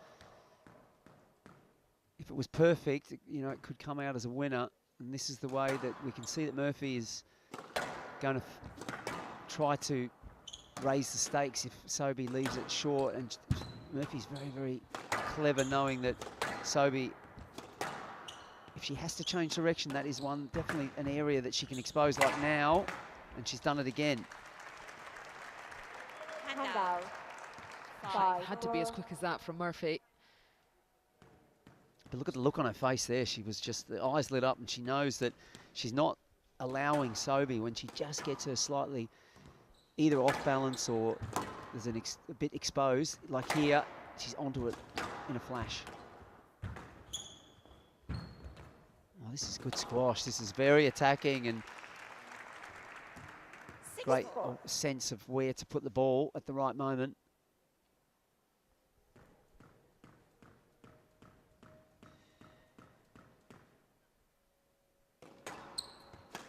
Sobhy's allowing that this sort of front court play a little bit open, not getting that line hitting going where she's so strong, and like this kind of stuff where you feel that she'd be able to just control Tessney Murphy a little bit more. Hand out.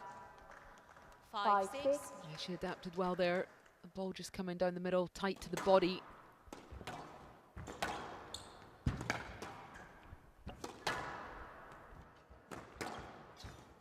Down.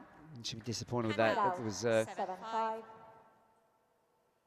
indecisive about that shot. Also had the possibility to lift it straight down the line if she wasn't sure about going in with the drop. Stroke to Sobhy. I was going to review that for sure. That ball was short. I'm not sure about this. As a referee, you have to also just pay attention to the fact that these short balls from Murphy have been hit quickly. And Sobhy's late to take off there. It's just a let ball for me. I agree, Johnny. Murphy hasn't cleared as well as she should have, but that ball is too short for that. Stroke to Sobhy, decision uphill. Orfi has 1 review remaining. What we didn't see you cleared enough, and didn't give enough access to your player. That's harsh. What's not been taken into consideration is just how short that was up the court, and the distance from the player to the ball. Would you agree? Yeah, absolutely. I'm like thinking, which winning shot is she going to play where she's that far away from the ball? Because it's got to be a winning shot. And the loss of concentration from Murphy, based on that a little bit, you feel. It's just thrown her off kilter mentally. She needs to get back on because she's certainly been winning the tactical battle, but just the concentration, 8-7. precision. Amanda Sobhy just keeping the head down, cracking on, taking advantage of this big momentum shift here as we approach the business end of the first game. Lovely hold again. She's troubling Sobhy with those holds on both sides.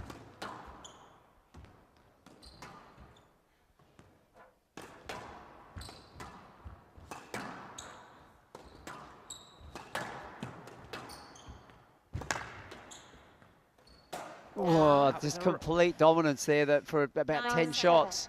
The last one didn't go in though. Was the right choice from Murphy.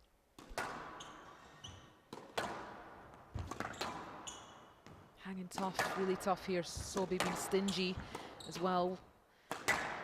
Virtually no errors. Yeah, she addressed the length issue where she was a bit short. She's become less exposed by just sending the ball deeper.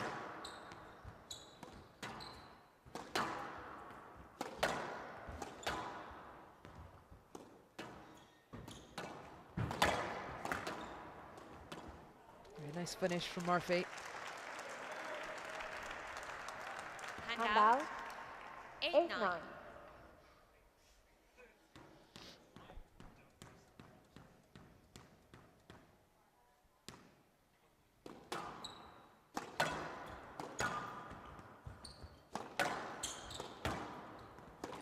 Down. 9-0. Just when Amanda Sobhy had reorganised and solidified, got that 2-point break, she's opened the door here for someone who's shown herself to be extremely dangerous from the beginning of this game.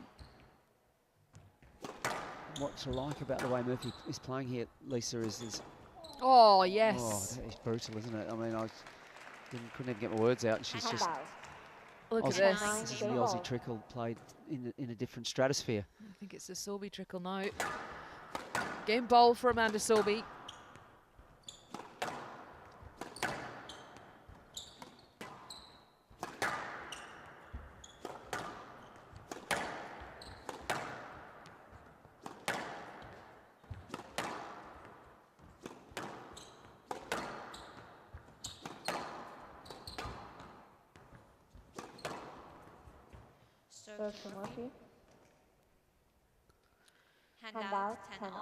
Sobhy's been a little bit loose, but I'm putting that down to the hold quality of Murphy. Every shot that, she's so busy with her hands and feet, the mind is on overdrive and she's chopping and changing the rhythm as well. It's so impressive, that is again, but she's been done on that on the right hand side short. Sobhy with the trickle, and now that attack off the serve.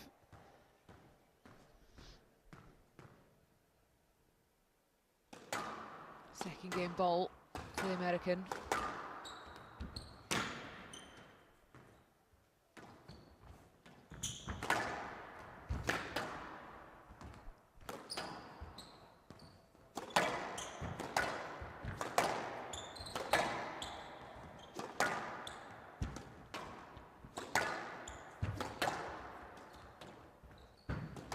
Oh, what a ball! Wow. Some recovery. Completely wrong-footed there with his hold from Tesney Murphy. Terrific athleticism there. Amanda Sobhy just managing to get there in time and whipping that boast round. Only thing wrong with the hold was it just sat up here off the sidewall. Other than that, she only needs 2 chances. 1 chance, I should say. Big first game. 12 minutes of high quality. It's the highest quality squash we've seen so far here at the Canadian Women's Open. It's Amanda Sobhy that takes the first game 12-10.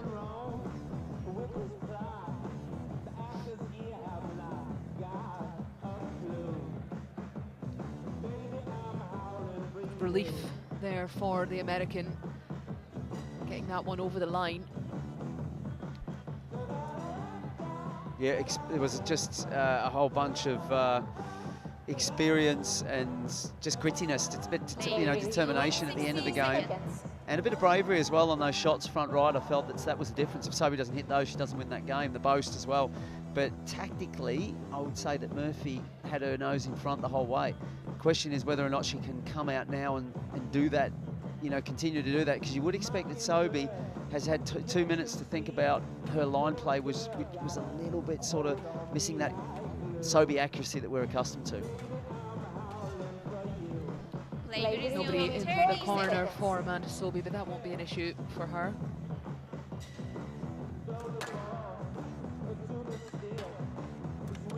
Achilles in the corner of Tesney Murphy, having a 15 seconds. Day off today. She'll be up in the quarter-final tomorrow against Anahat Singh.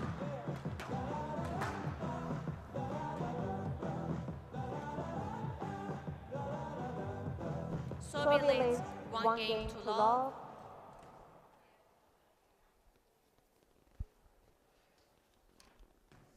Love. Second game underway. Amanda Sobhy taking the first in a tie break.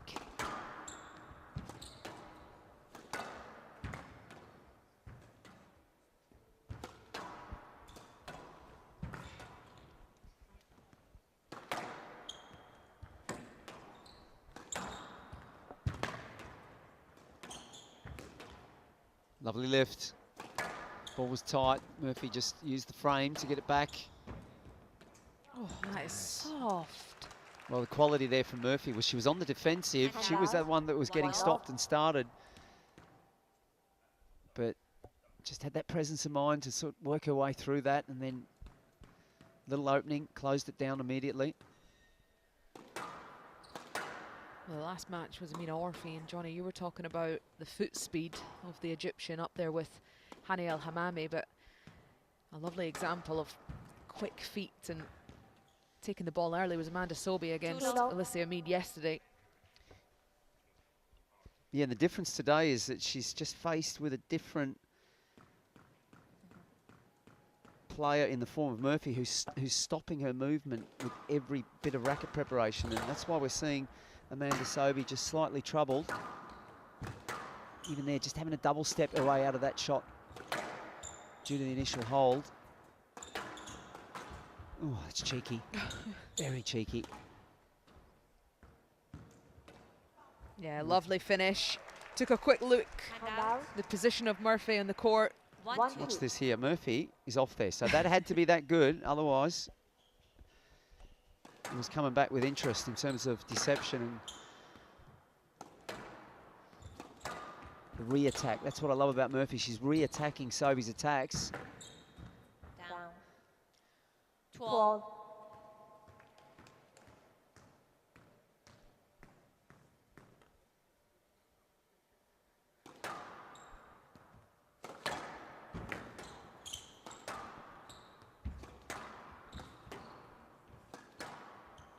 Better from Sobhy. I like the fighting the height battle with height. It's a good way to sort of get yourself out of it. Down. 3-2. Interesting phase here. It feels like Murphy's gone a little bit too seeking winners and not got that patience about it. And then it's all unraveling too quickly for her. There's the height with height again, Johnny. With height. And with height. Oh, look at this. And cross court. This is the thing about this. If you keep aiming for that area, I say it over and over, when your quality of racket work is like that of Amanda Sobhy, you're going to get rewarded. She pinpoints those areas better than most players. Yes, left. Murphy thinking this one's a no-let. So again, similar to She's got a the point. last time. The distance from Amanda Sobhy to the ball will be taken into consideration here.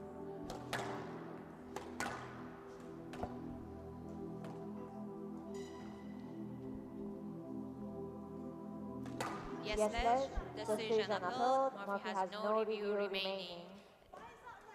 There was enough trafficking and interference. 4-2. She's lost both reviews now. And what happened last time, Johnny, was she lost the next 3 points in game 1. Yep. It was a focus drop.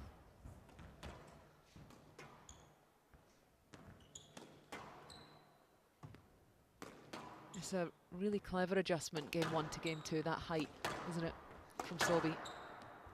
Yeah, she's had that, the 2-minute break was worth its weight in gold for her as Tessnie Murphy just puts in 3-4. a gimme for her, really, just to nudge that one in for a winner. But Sobhy has been able to clearly sort of part the clouds and sort of say, I need to do something about that. She's chipping that ball deep and getting me out of position, so the best way to get out of it is give it back to her in the same manner.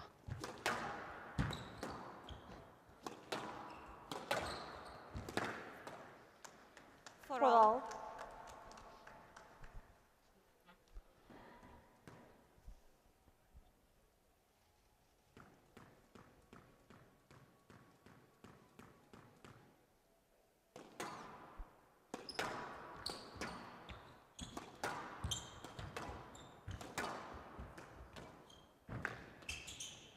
Serve to Murphy.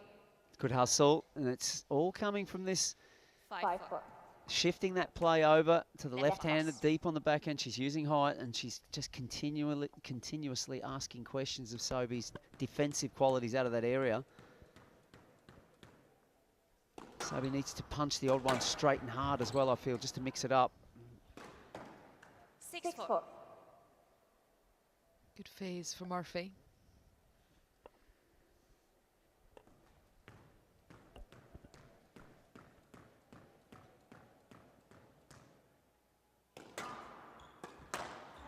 Very good phase when 7-4. Sobhy is that rattled by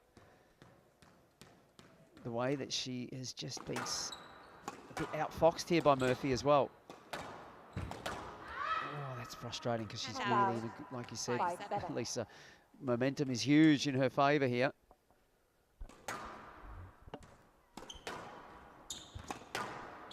It's 5-7.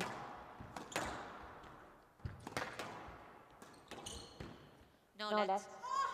Oh, there's another one. You have no review. 6-7. I didn't see enough interference. Go for the Well, ball. the thing is, that's not, I'm going to say it, 6-7. Lisa, it's not consistent. It's not consistent because Sobhy's been getting lets for those. Amanda Sobhy now within 1 point. How costly will that forehand drive be where she was so well positioned and she was 7-4 up? Could have been another, what did she say? That's a no-let. 7-all. Tessnie Murphy cannot really afford to have such good phases of play where she's controlling Amanda Sobhy's movement so well and then not taking a game, and this really pouring of errors from nowhere. 4 in a row now for Sobhy, and she hasn't had to do much to get to 8-7. Yep.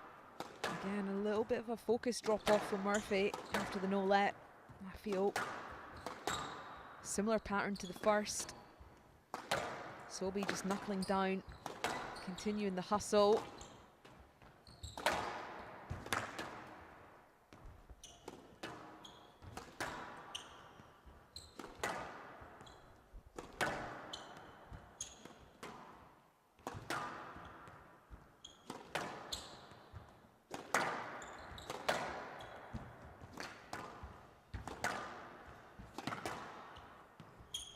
Cross-courting really well from right to left, Sobhy, when she's trying to diffuse that pressure.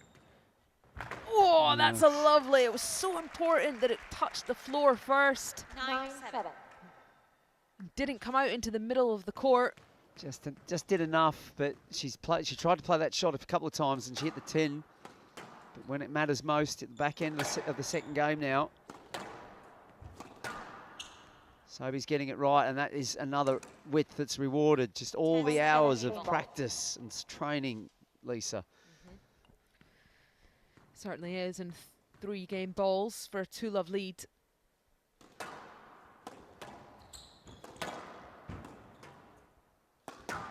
Out. Hand out. 8-10 game Doing ball. that so well on the reverse of that. The backhand to the forehand, reversing the pressure with lob. 1 game ball saved for Murphy. Down. 11-8. Costly. Game to Sobhy. Very, very costly. Tesney Murphy had a big spell in that second game where she dominated, got a lot right. No let decision, another slight loss of focus. 11-8 second game, and it's Amanda Sobhy, the number 3 seed and the 23 champion, leads 2 games to love.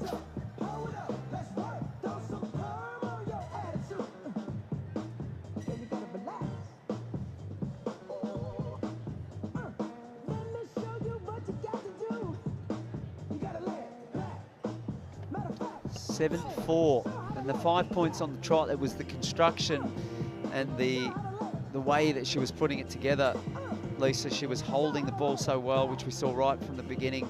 Tactically, she came out. She was not allowing Sobhy to get any kind of rhythm in terms of her defensive movement patterns at the back. She's showing short shaping, and then she's shifting it around. And then the winners also, but it was that one forehand where she miscued it. It came back on herself. Decision she didn't, which we felt probably was a little bit harsh.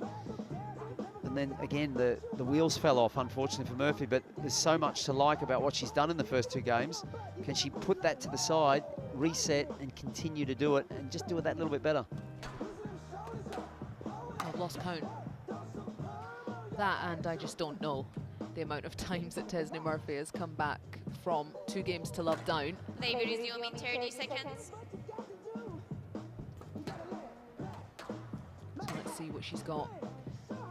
Last chance to turn this around, game 3. 15 seconds.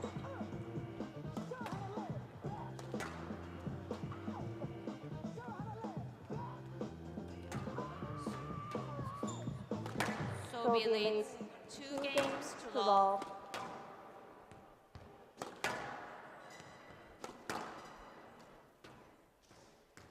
Love.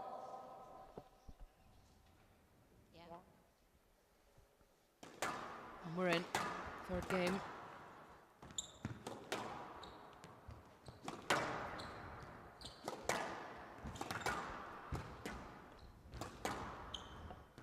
Absolutely will not allow Amanda Sobhy. That's a bit loose, that one.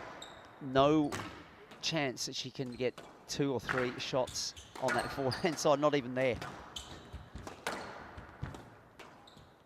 If you ever want to... Nothing wrong with that. No. No, Murphy hoping that there was. One love. No, that's very just eased in from Sobhy. She plays those drops like that all the time. Really short backswing, very compact. Everything was compact. Tries to go down the line. That's just forcing the game plan a little bit too much. It's just a lob out of there over to the left side of the court. Sobhy with her 2 reviews still intact. Murphy with 0. No net. 2 love.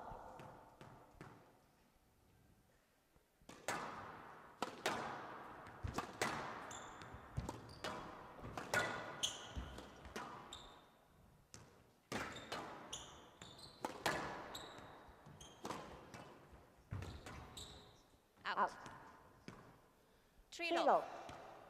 Best phase of the match really for Sobhy. She hasn't managed to start well in the first 2 games, but this opening here is very, very impressive. She's just making sure that the accuracy there with lifts like that is spot on, and Tesney Murphy's just buried a little bit behind her.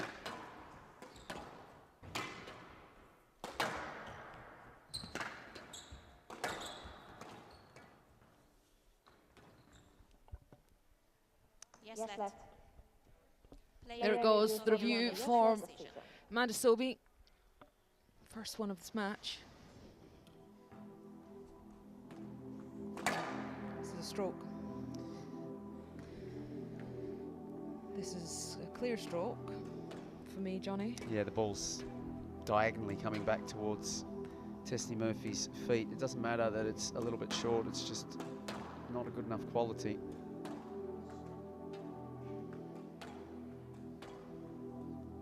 Good review for Amanda Sobhy, still with the 2 It's intact. a decision overruled. Sobhy has 2 review remaining. 4 love. Murphy will be feeling hard done by, thinking that it's a similar one to her no let, but the distance to the ball a lot shorter than the previous situations. Solid start for Sobhy. Out. 5 love.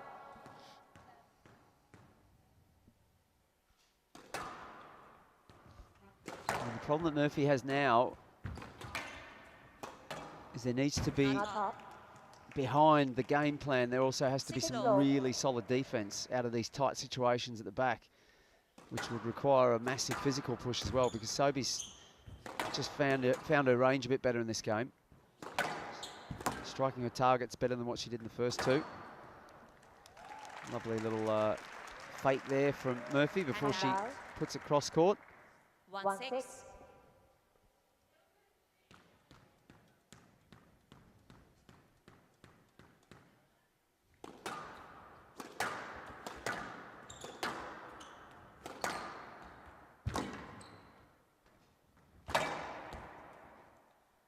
No left. Sure. Player review Sobhy on the no left decision. Referee just saying sure to accept that review here from Sobhy. Have a look where Tessnie Murphy is there. She hasn't really cleared. You think, I can see why that was given a no. That's oh a no, stroke. No, I saw that all the way, Lisa. That's a stroke. That is a stone cold stroke. Yeah, no, there's zero cross court there. There's a straight drive. There's a straight drive option for Sobhy Look where, here. look where Murphy's moved. She's actually moved into it. That's what I was saying. There's the straight drive option for Sobhy, but not the cross court. The overhead was the best one to see that. Has 2 review remaining. From the left, 1-6.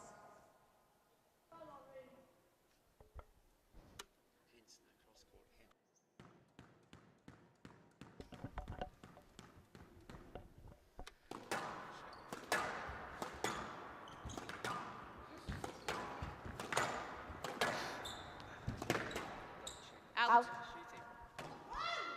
2-6. Murphy just sending some positive energy through herself as she tries to close this gap. Last chance for her.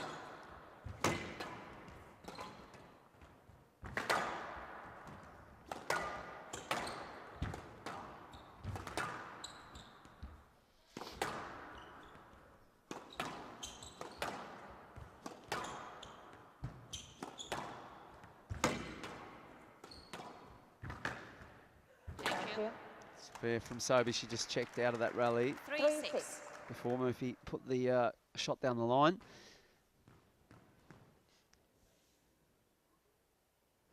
Got the makings of a comeback, but we need a little bit more solid evidence. Next couple of points, then Murphy, certainly with the shot-making capabilities are there, she can just sort of level up around this stage here.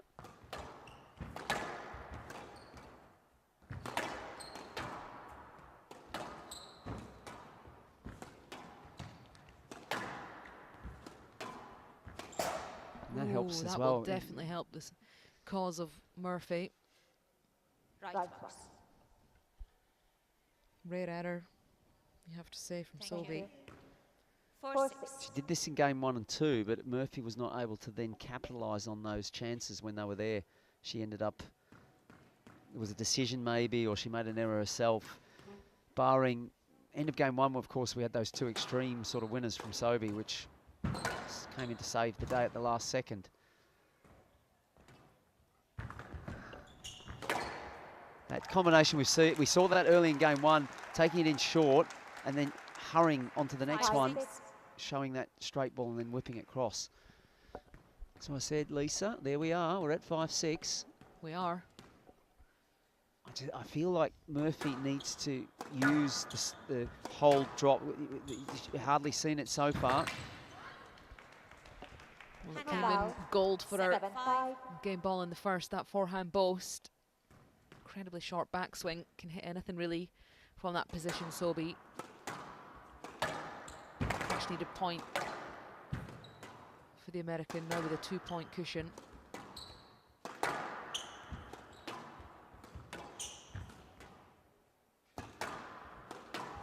Just not quite hitting her mark on that cross court. This is the right shot. It just hasn't been executed well enough. But for me, this was 100% the shot to play. Let's have a look here. Watch Sobhy. Just the stutter there. So Murphy's got, she's got that skill set with that nice set position. Has she hit it well enough here? That ball, I would say, Lisa, I don't think it's a stroke. Or is it? No net. Tough. Handout, Tough due to the quality of Murphy's shot there was not that great. Still a winner. Yeah, I feel Amanda Sobhy can get that back for sure.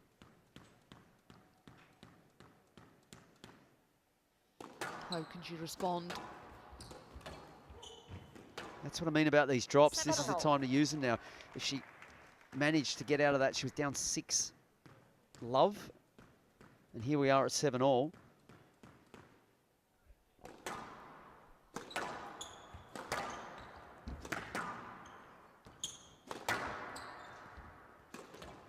And there it goes. The Sobhy trickle. Oh, goodness. It's a sword chop on this ball here.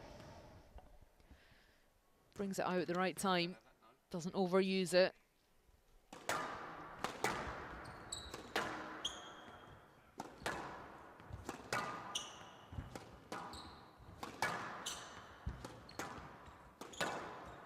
That's nice.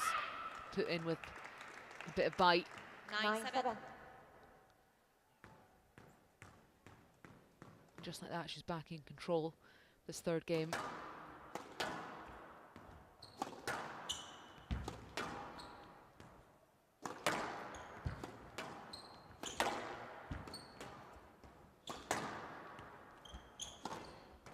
Yeah, good position on the court. Sobhy sensing the boast coming.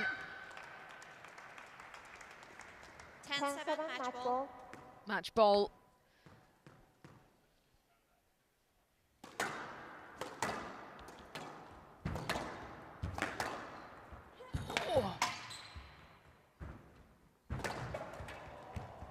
Buried on the front wall, Murphy, hanging on for dear life.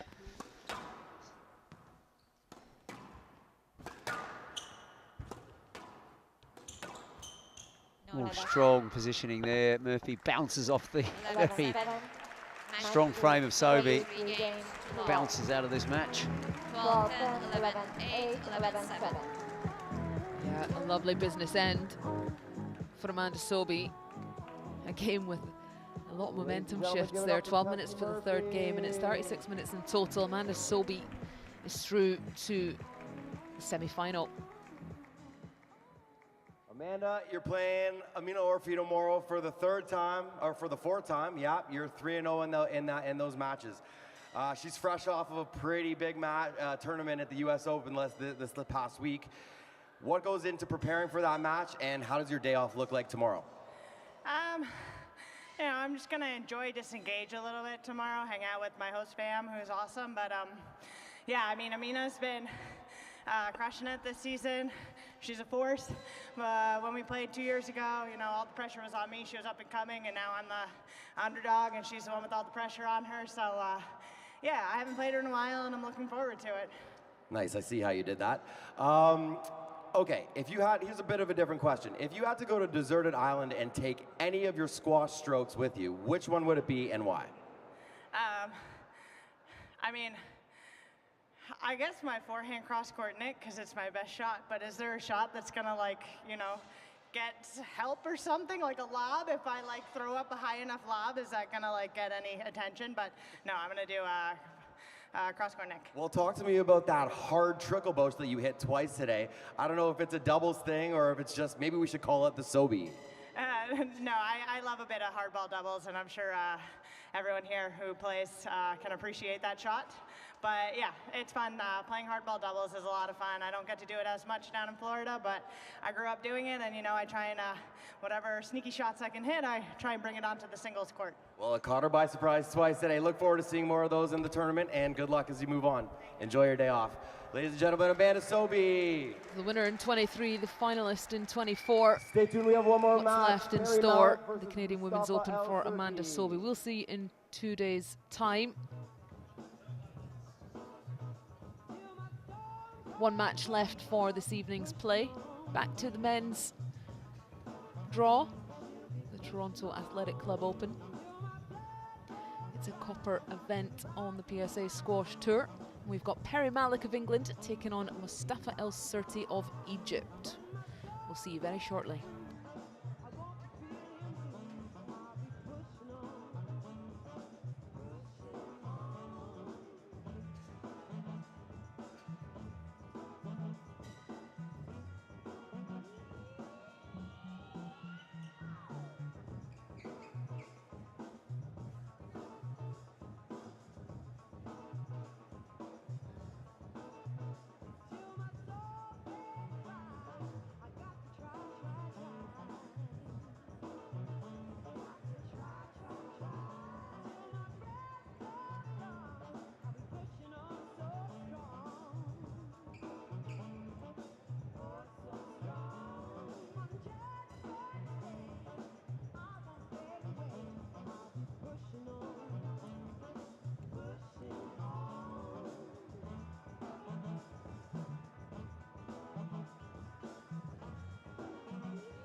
Squash fans, we've made it to the final match of quarterfinals night one.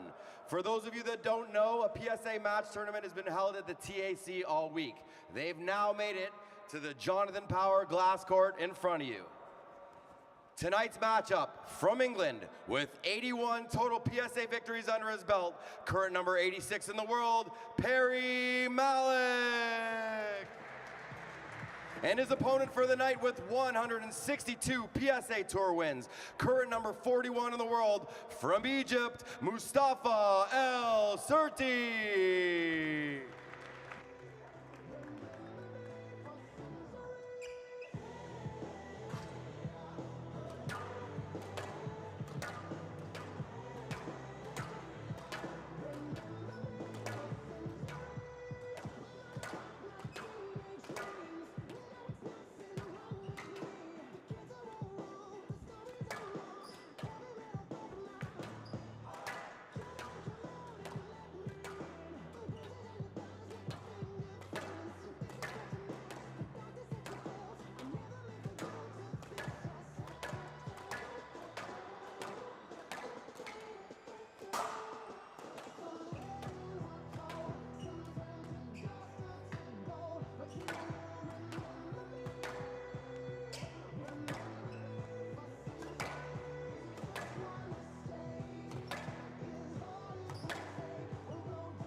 Halftime.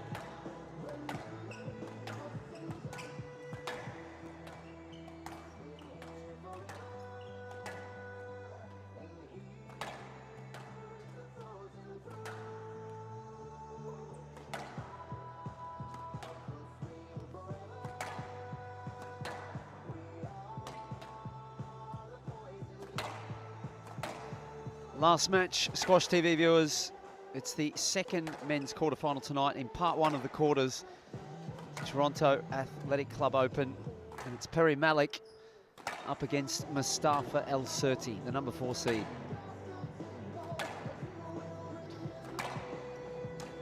Perry Malik, one of the 4 squash-playing brothers in the Malik family. Ranked 86. He's been coaching his sister Tori Malik just last night. Performed very well against number 2 seed Tina Gillis. Really caused a lot of problems with that artillery that she has. Perry Malik's also pretty handy with the racket himself. He's going to need all of that tonight. 5'11", good height, playing a taller gentleman in the form of Elsirty. Hasn't converted yet in any of those finals. 24 years of age, so still just in that growth, development stage of his career, but he does need to get a wriggle on. He really wants to push up into the higher ranks and join his brother, Curtis, who's getting some big, big results lately.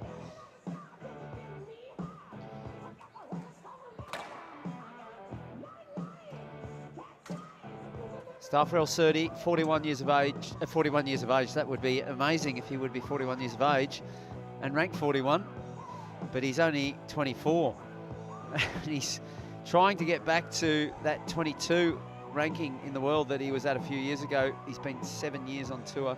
Very high win rate, 73%. And look at that conversion rate. And that's a great time to bring in, again, working nicely here tonight with Lisa Aitken. Good evening, Johnny. 18 wins in 25 finals. First of all, I mean, that's a huge amount of finals for a guy that's only ranked 41 in the world. Yeah, he is. 30 He's been seconds. playing a lot on the Challenger Tour. Obviously, at his ranking, that's where his finals have been.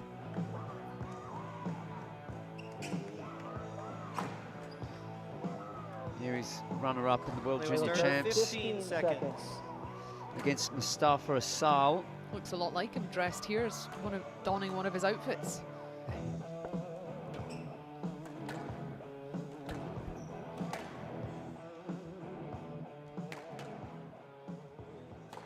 Toronto Athletic Club Open 2025 men's quarterfinal match. Perry Malik of England to serve. Mustafa Elsirty of Egypt to receive. Best of 5 games. Love all. Here we go. Second quarterfinal men's match of the top half. This copper event. Stroke to Malik there. One love. Always a good nerve settler, Lisa, when you're just getting into these situations, and especially in Perry Malik's shoes. You've had a big win over Via Shatrani. What you want here is a good start. Yeah, you do. Certainly against the higher ranked opponent. One that's going to come out and be very physical with this presence across the middle of the court. He's going to have to pay attention to his accuracy, and already we're seeing quite a loose, open, fast-paced style, so it's going to have to be well within Perry's interest, I would say, to close those angles down. 2 love. Get some nice straight variations going. Mustafa Elsirty spent time in many different places. He was in Barcelona for a period of time, then went to Birmingham University. I know that he's done some work with a guy by the name of Mark Burns, who's absolutely in the top of his league in terms of strength and conditioning.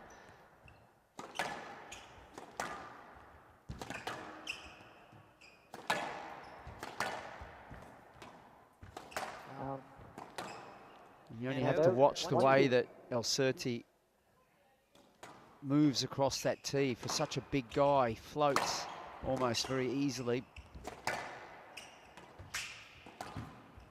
A lot of natural power. Good decision. Just got stuck on his opponent there. He needed to track back. Heard the familiar voice of Torrey calling out, "Let's go, Perry." Had a fascinating discussion with their father the other night. Oh, tell us about it, Johnny. Yeah, I was asking, you know, it's called down by Elsirty. This is fast pace, and Malik's accurate. That's what he needs to do. He needs to continue with this accuracy. Talking about Torrey and the incessant attacking short, that if you just couple that and the understanding, if you shape after attacking like that and you hit the back corners, it's going to be even worse for your opponent, having a bit more patience. And his comment was, yeah, it's all about the prefrontal lobe, you know, the prefrontal cortex, when when you get oxygen debt and stuff like that. That's where the decision making has to stay steady, and if that area is under pressure, it can lead to poor decision making.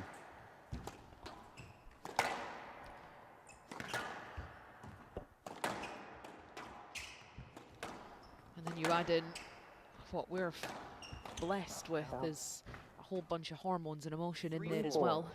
Yes. As a female.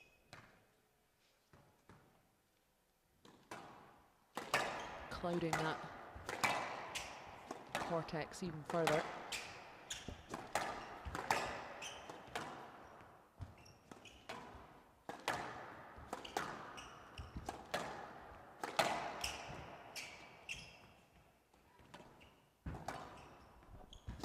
Had a top 20 win, Malik, against Greg Lobban at the London Squash Classic.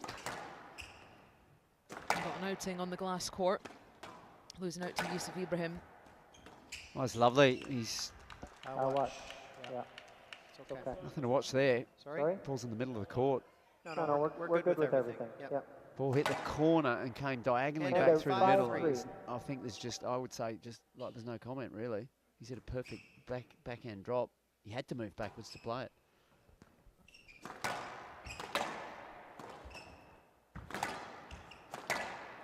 Tell you what, these boys are absolutely cranking that ball round.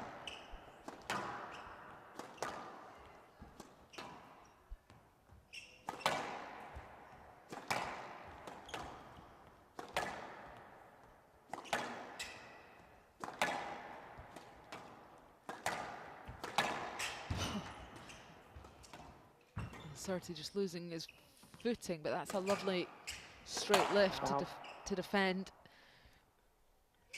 And that's the flip side of the pace. 6-3. Yeah, Malik's hitting with that purpose and injection of power, but he's very aware of where the 43 centimetre line is. He's not going anywhere near it, whereas Elsirty, on those type of shots, it's a big attempt at a big finish. Great length.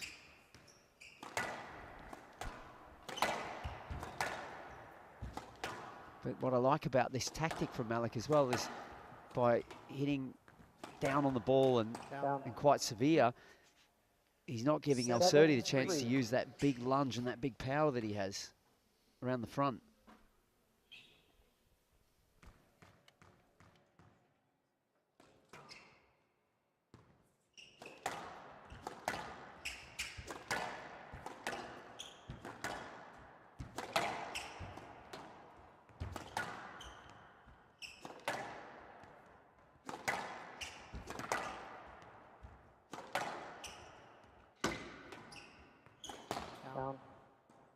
And out. 4-7.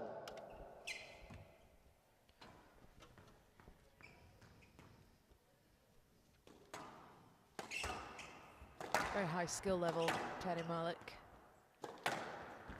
His best squash when he's combining a bit of discipline and patience. He's obviously as fit as a fiddle. Light frame, agile around the court.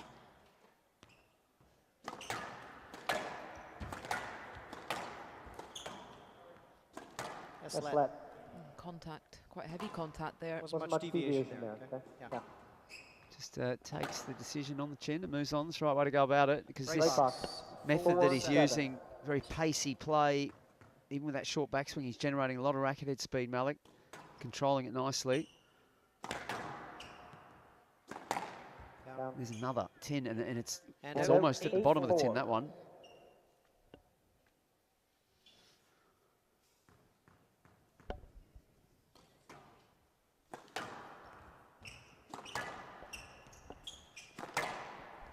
Two meetings, both this year.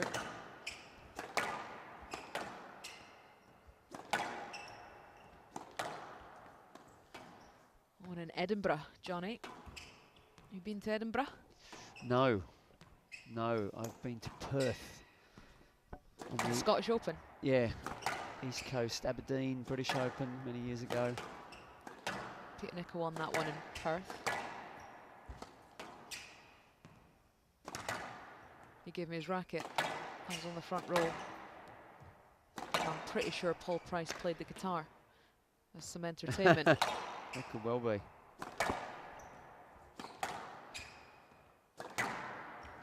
It's funny you mentioned Pricey, because Jeff Lurry played doubles, I found out after having a chat with him back in the day, mid-2000s, as when Pricey settled in Toronto, I think it was, and Pricey hit the music circuit there, and Jeff Lurry is also a musician himself, plays the guitar. And they played doubles together.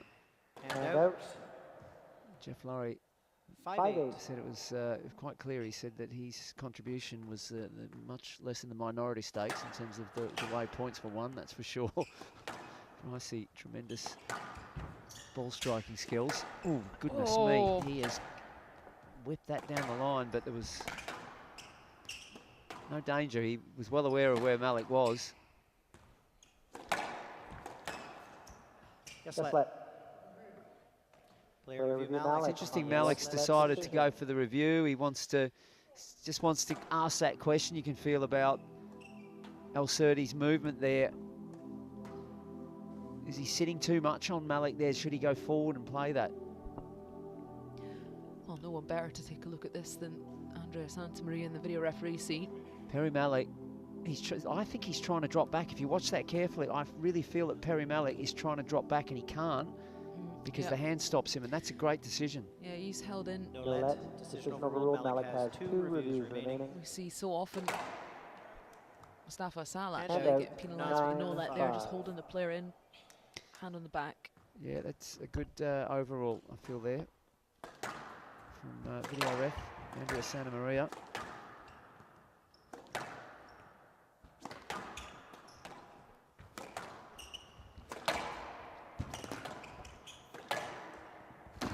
Oh, he's gone for the dive. Good work from Elsirty. He's done the double punch down the forehand side. Didn't panic. Feel free to use the towels, please, gentlemen. It's good work there from Elsirty.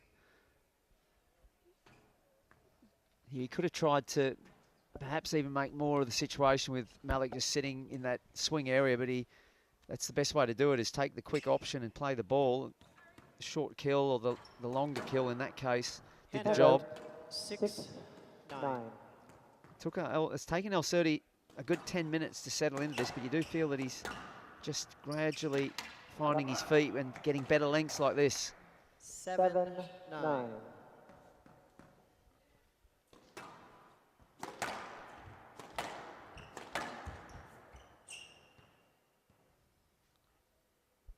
Yes, let.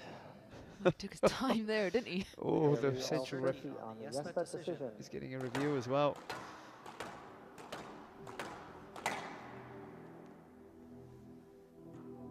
So he's wanting a stroke out of this then, if he's reviewing it. 100%. He sits deep. Thing is here, Elsirty, and we saw it with the other one as well, the hand didn't trap Perry Malik on that one, but he sits so deep that it doesn't really give Perry Malik a good chance to clear back and around, which he's trying to do. The line is around. You were kind of holding him in. He was coming out. It's okay. Yeah, it's just traffic. Okay. 7-9.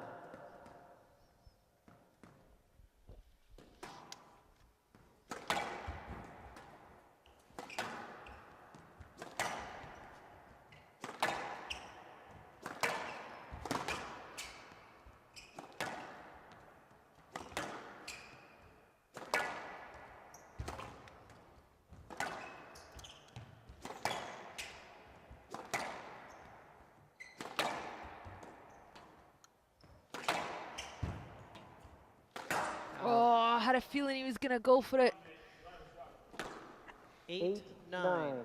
Big change of momentum here. Mustafa Elsirty clawing his way back.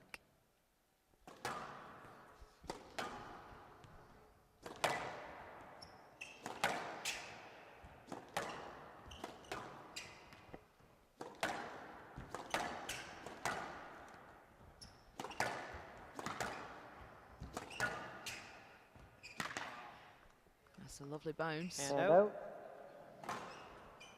10-8. Game ball.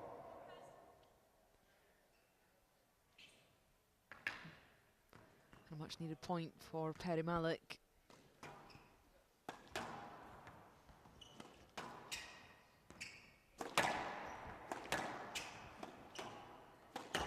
Oh, it's lovely. Perry Malik is showing good activity on the ball. Like, we're seeing lovely shapes like this, and he's got Elsirty in a whole world of trouble, but Elsirty's athleticism's keeping him in the rally. There's got to be a bit of a wet patch there in that right-hand area just in front of the short line. That's where the ball is going, and we're going to stop. Service, please. I have to stop. It's unsafe up there.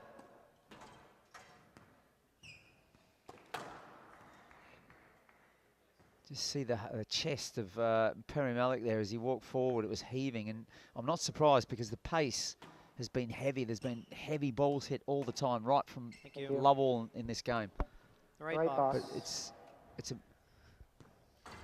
it's a method that's really working well for Perry Malik. Game ball. It's interesting, isn't it? Because you would expect that from Elsirty to come out, and Malik perhaps to just try and contain it with a slower, steadier pace, and he's been, if not promoting that more himself.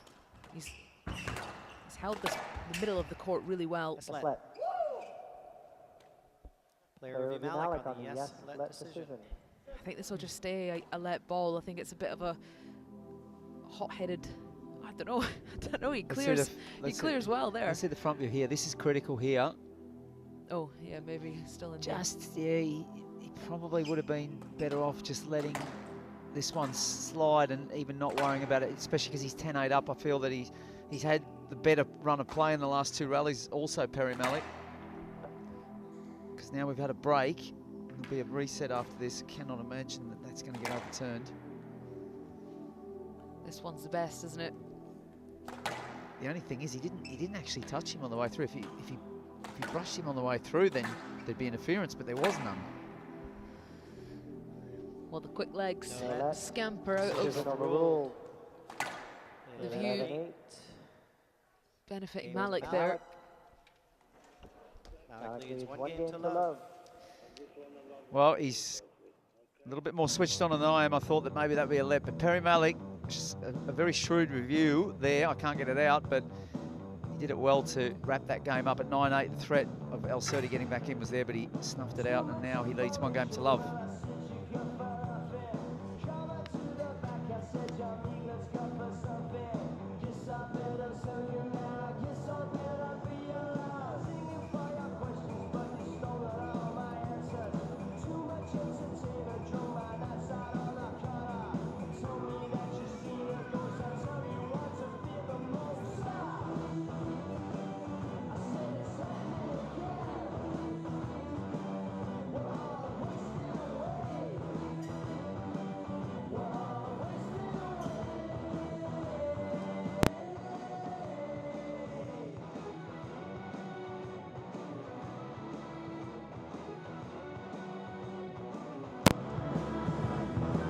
Play will resume in 60 seconds.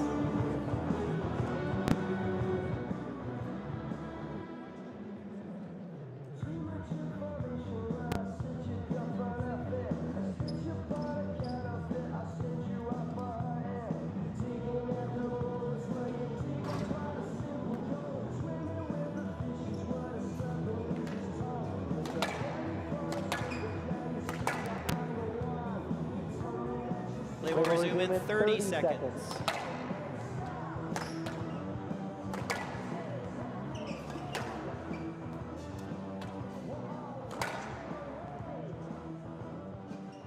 Fifteen seconds. Let's play it out. We need play it out.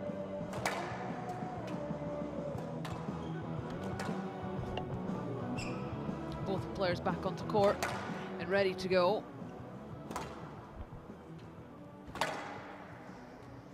Malik leads 1 game to love. Love all. So the Englishman, with the 1 game to love lead, will just keep an eye on whether or not he continues in the same vein as we saw in game 1.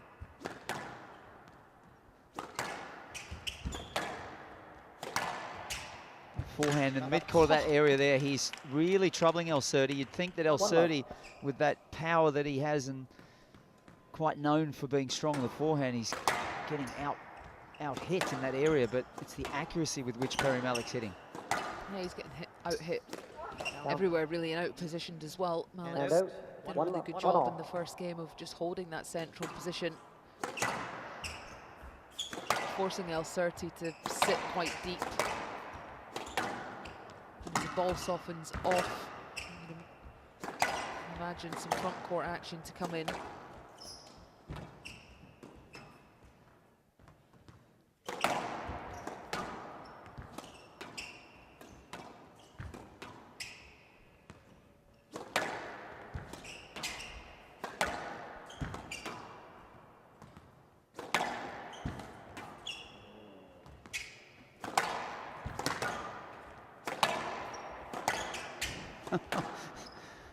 Quite entertaining, isn't it, when you see the ball being cracked into that forehand area there here. Down. In the era we saw this at the beginning of game 1. I'm not sure that Elsirty can afford to do this again.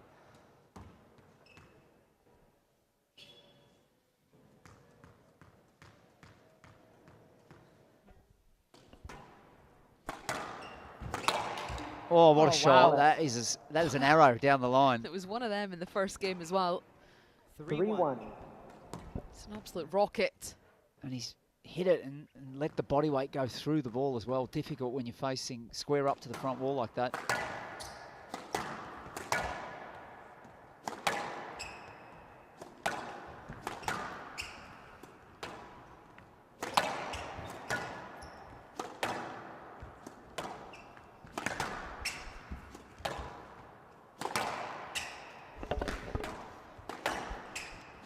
Down. 4-1. Broken string from Mr. Elsirty. Have up to 2 minutes to change his racket.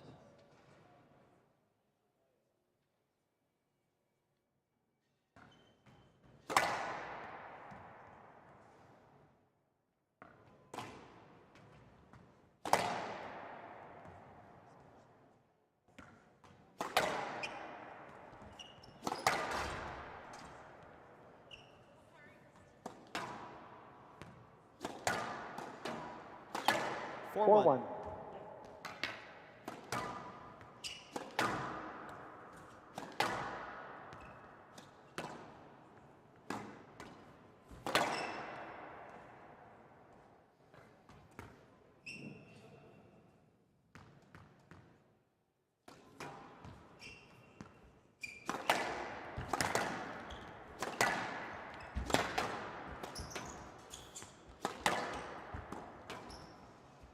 Yes, let. Should have played that, Malik. He's got good position there. He can just keep ramping up that pressure from a mid-court position where he's causing so many issues for Elsirty. The subtle changes and switches going on in that hard-hitting brand that he's bringing here. It's got a real pinpoint about it. I like 4-1. 86 in the world. This is a quality above that, Lisa, what we're seeing from Perry Malik today, and it's substantially higher so far.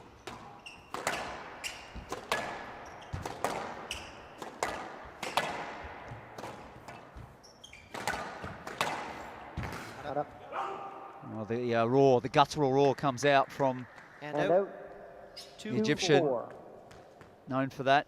And he's also known for those volleys, and we've seen none of them so far in the match. Yeah, he's not been given them, has he?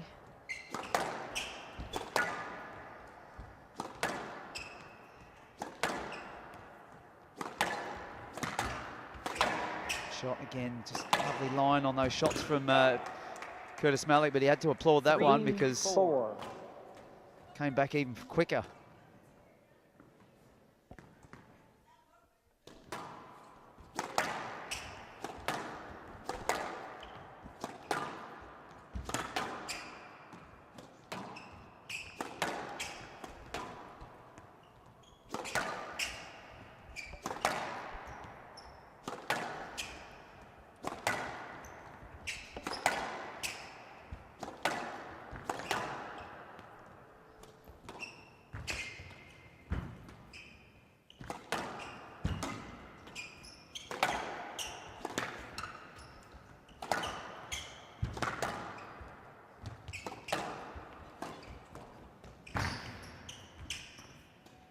Oh, that's a fabulous rally. Just the way that Elsirty had to defend his way out of trouble in the backhand area deep. And he manoeuvred nicely. Got Perry Malik out of position and then finished wonderfully with that drop. So this is a change. 3 winners on the forehand side. Yeah, and we're just seeing a few shifts from Elsirty, the one who's initiating a little bit more to the front of the court, which is what he needed to do. Out. Yeah, I saw that. There's no check. No. I saw it out. Perry Malik was saying you can check it if you want. We don't have any vision of it though.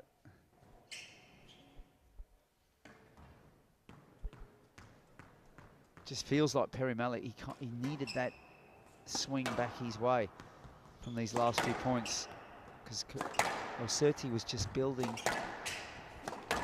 better quality in the way he's organising himself. And then again, good deception on that volley. And out. 5-all.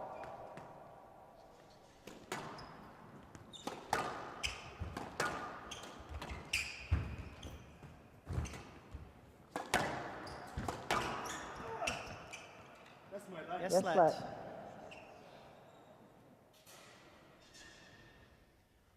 5-all. Right box.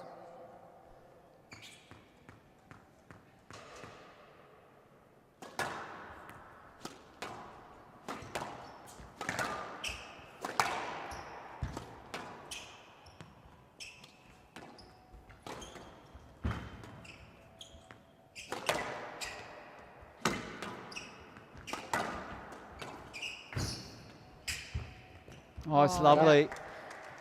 So good. Perry Malik thinks it was lovely, but it hit the top of the tin. Can't check that. Perry Malik thinks it's lovely. A lovely tin. 6-5. Looked good to me. Very good phase here for Elsirty, where he's just opened up Malik. Is there a drop-off from Malik physically here, Lisa? Because he's been hitting at a furious pace for a game and a half, and I just wondered whether he could do that and continue to maintain the kind of accuracy levels. We're both unsure of that. Yeah, we're going to play light on that, gentlemen. Yeah. I think he's all right physically, Johnny. I think just the ball isn't fizzing through as much as it was. There's a slight drop-off in quality. 6-5. Oh, maybe he's right there. That ball did seem to jag a little bit funny when it hit the front wall. It just pinged off a bit faster, didn't it? And that's usually a telltale sign that it's down. And it wasn't anywhere near that 6-5 glass where the two panels join each other. So perhaps a let off there for Elsirty, but powers that be above said justice will be served. Ball's gone down and Malik has levelled up again.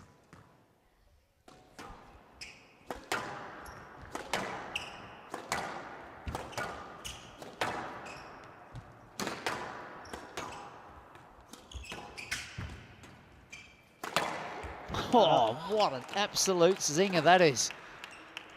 Completely pulverises this volley. Catches the first floorboard, enough of the neck. I like the variation, not going deep with it. But it's 3 for 3 on those forehands.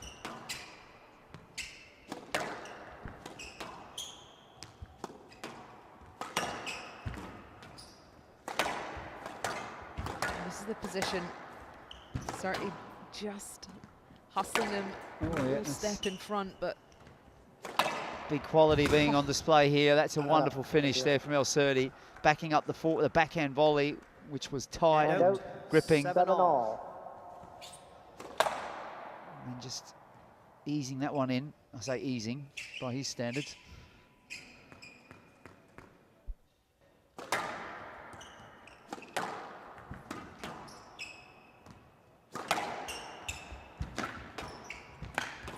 I mean, this is awesome. It's a great combination from Malik.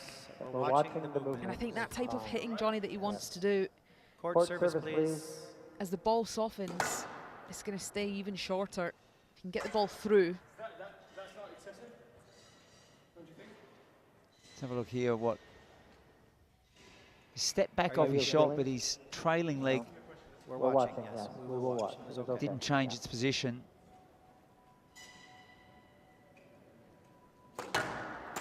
The old trailing leg, Lisa. He's got to recover out of the lunge. And Lunge out cross and it's come back. So. But yeah, you're right. It was a good one too, and he needs to start to just bring in those variations where he's taken the pace out of that one and left it short. Just needs to contrast the heavy power hitting with some deceptive changes to the front as well.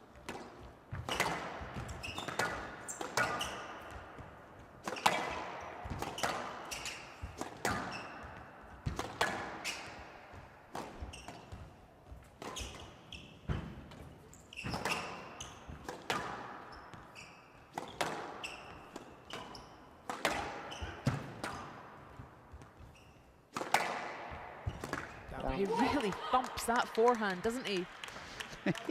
9-7. Comes in at 5'11". Good 8-9 centimetres shy of his opponent, who's known for his forehand power, and he says, "You know what? I'll take you on head to head." And he's winning so far.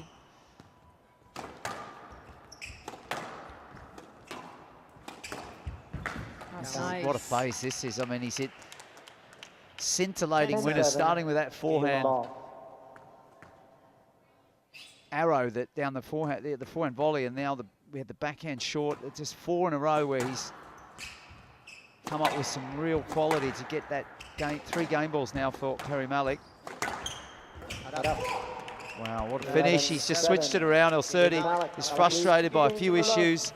The floor, he felt that he was shut out on one of them as well, but really, you just have to say that Perry Malik's quality there was too good.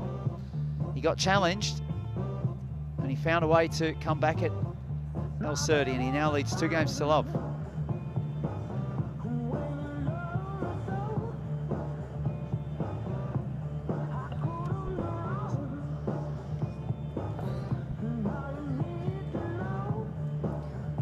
Finished off that game, Johnny, exactly how he started the first and the first half.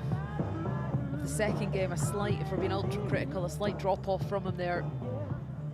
Just gave Elsirty that position higher up the court, and he took on a few risks himself, and it paid off. But just managed to find a way to get back in front and hit those thumping lines again.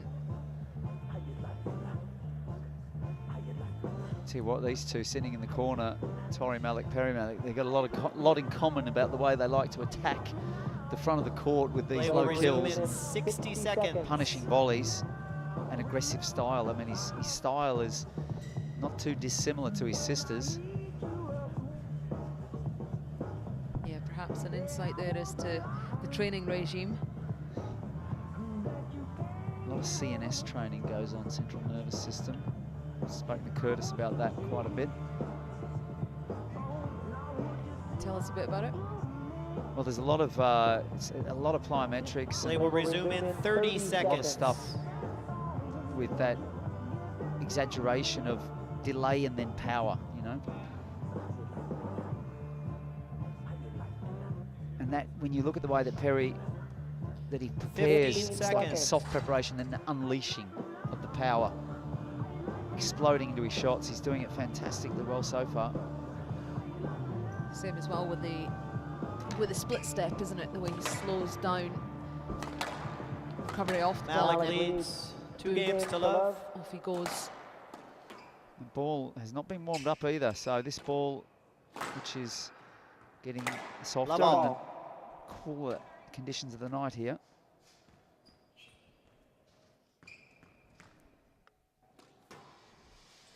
Two love for Perry Malik, aiming to cause yet another upset. He's taken out the world number 49 in 5 games to get to this quarterfinal stage, and now he's only 1 game away from being in the semis. No seeding either.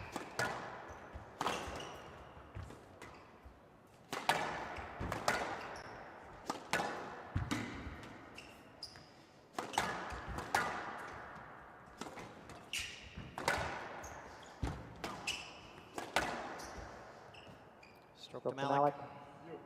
Well, this could be quite tough for Elsirty because he's hit this service box width. You'll see where the ball is going, and he's left himself in a bit of a tangle here.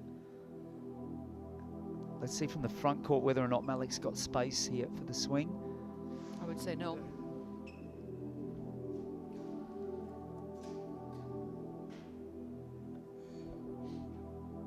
I don't see, that clearance is not good enough for me. He's just No, not it's stepped out of the way. The way that Perry makes contact with him as he comes in as well. Clever from Malik. He just sort of swings the racket to sort of show that, you see how I would have clipped him here? Elsirty has no reviews remaining. Like this confident stance. Can you see that that's a stroke? One love. Would have liked Lucy Beecroft to have done.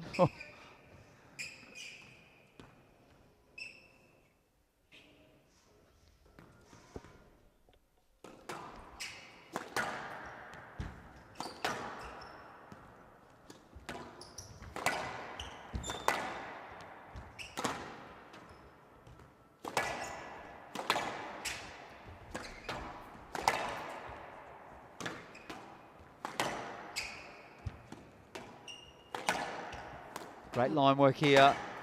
Just the way he just drops the wrist around it. It's unrelenting. I'd love to know the string tension.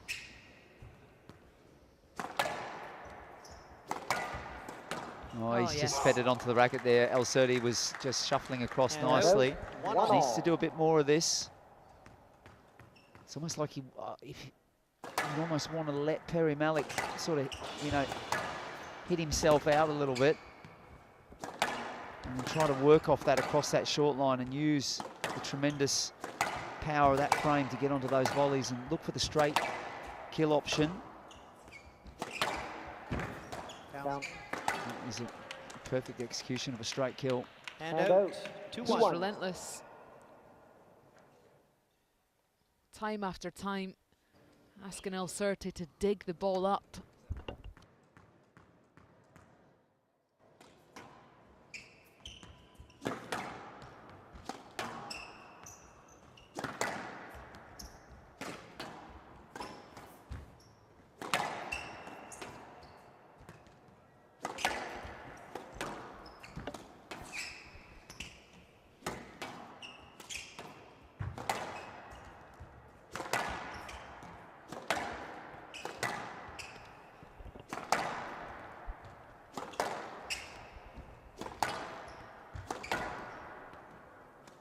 Down. 3-1. Left A lot box. of pressure still mounting for Elsirty, and what is helping Malik with that as well, Johnny, is a very low error count, isn't it? You mentioned that in the first game, he was playing that margin well. Oh, that's a rocket. I mean, the fact that he hit this so hard, it actually jams into the corner, but it stays so short because of the sheer power through the ball. Down. 3-all. A welcome reprieve just for Elsirty to get 2 quick points on the board. He needed to, because 3-1 was teetering on the edge slowly. That's a wonderful attack. Saved in the last second, and he's just overcooked that drop shot. Malik 4-3.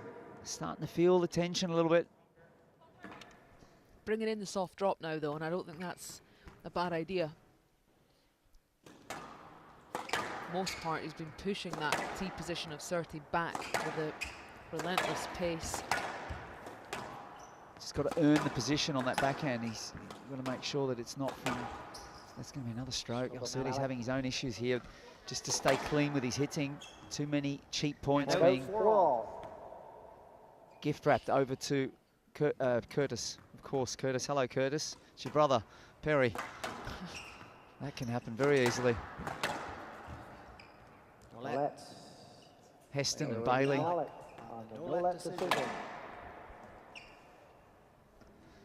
Is he just sort of trying to... I think he's got the arm around him. That is not a stroke. He's got the arm around him here. Oh, sorry, it's a no-let initially. I felt that the ball was very loose. He's trying to milk a let here, Lisa.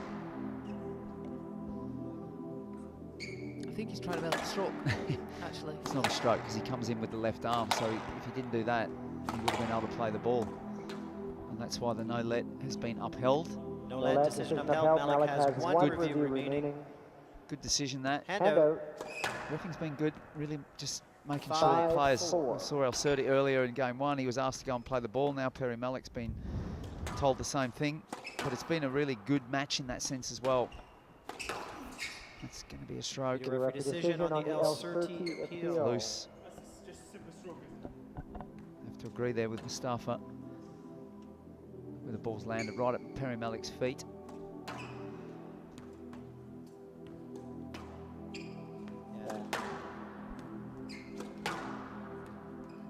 Stroke to Elsirty. 6-4.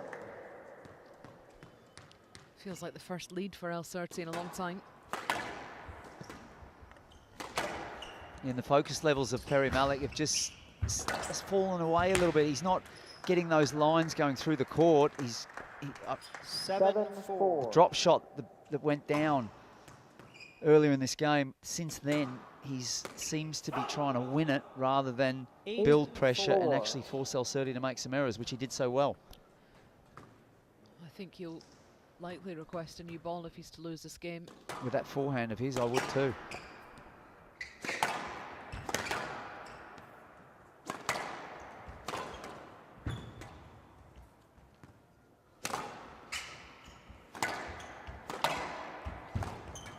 Smooth, very smooth hitting.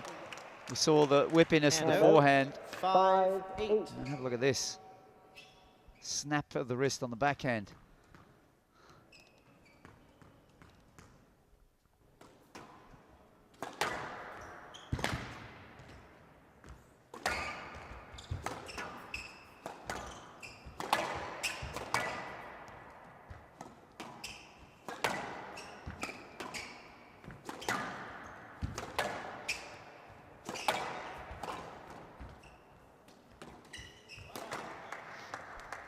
Hasn't had a lot of opportunities, Lisa, to play that backhand drop, but he's done it well when he's been set. But the pace of Malik's hitting has not allowed him really to get in that position. No, and he's just not been given that angle in the front either. It's all just slightly unraveling here for Perry Malik.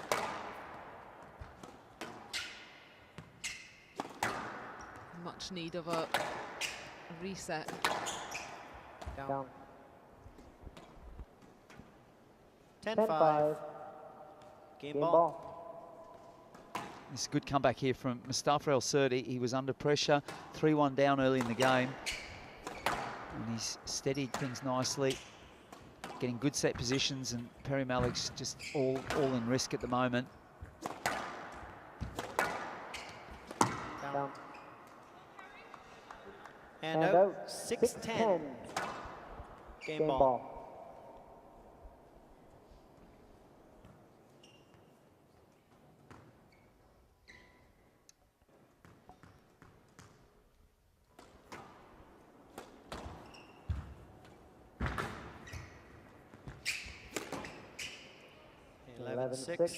Game to Elsirty. So good lob there from Elsirty, just sat nicely, and Malik was unable to get it back. Has anybody requested a new ball? No, he's not. Last chance, Perry. Oh, mate, why not? I know, I just think that's perhaps a lack of experience in this situation. Ladies and That's gentlemen, crying just one out for a quick new ball. announcement. This is the last call for He needed a little bit more pace. 2 games to 1 for Perry Malik. Mustafa Elsirty is on the comeback trail here in Toronto at the Toronto Athletic Club Open men's quarterfinals.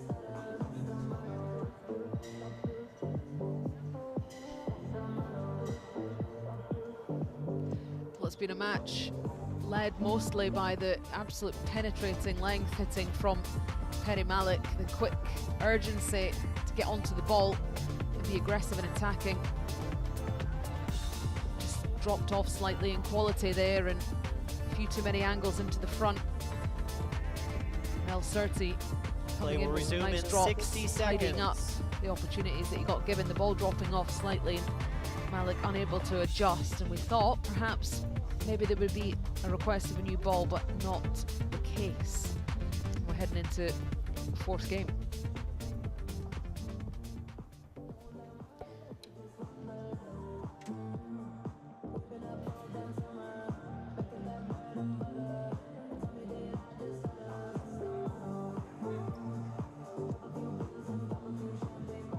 Play will resume in 30 seconds.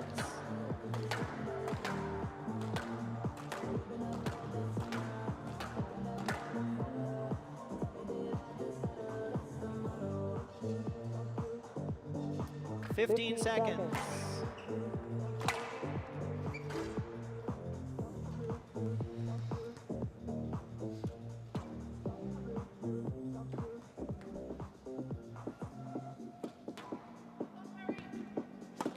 Malik leads 2 games to 1. Elsirty to serve. Love all. So the number 4 seed is trying to work his way back into this match, winning that 3rd game pretty comfortably in the end. Down. Sloppy there from Perry Malik. Just quick point on the board for Elsirty, very cheap.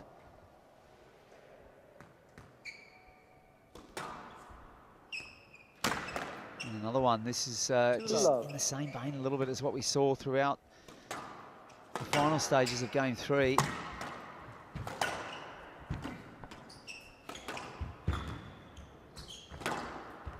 Oh, the snap of the wrist through that one. And out.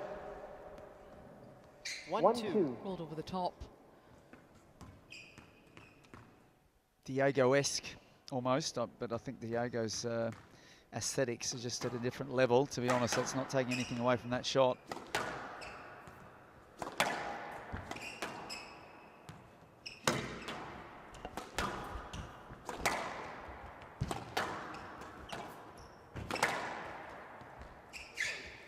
Let.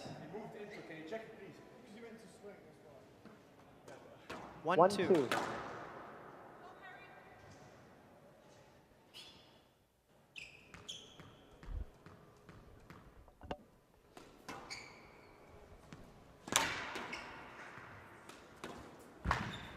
Just managing to get the frame of the racket under. It doesn't matter. It's been cut away, and Perry Malik. 2-all. We've seen this more on the backhand side, the soft touches with the drops. Yeah, and if he's going to keep promoting this front-to-back style squash, then I can understand not requesting the new ball, just wanting to bring in that drop shot now.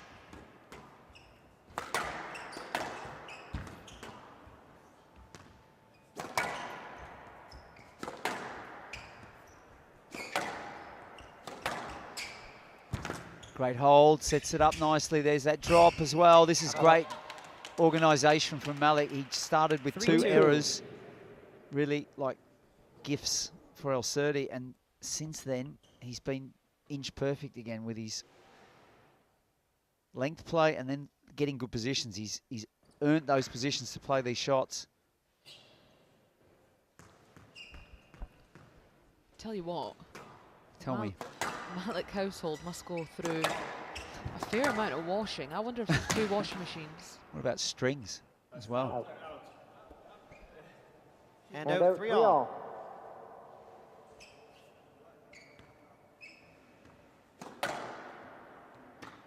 Mustafa Elsirty just showing he's got a bit of a humorous side as well.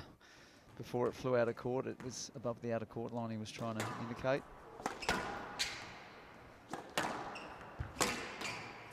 Oh, tight off to tight.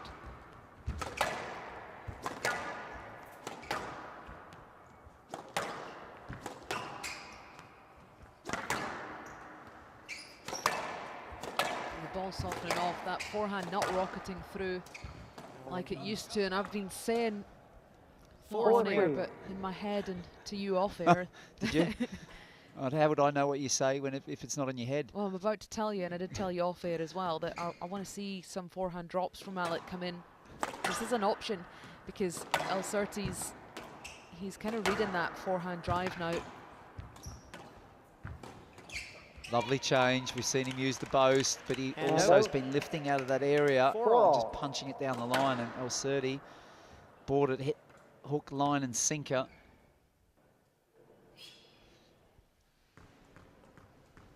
Yeah, the forehand drop is on when he just manoeuvres the play and gets in front of Elsirty, not from that back area. It's not the right option. And he's had winners in there. Because at times Elsirty is so deep.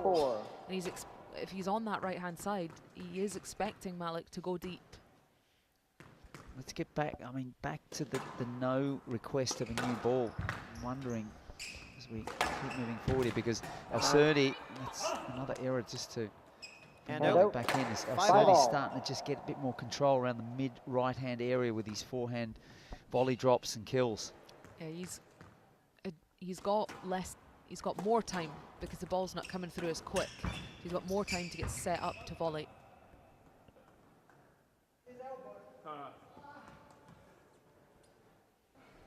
Well, he's taking one in the ribs.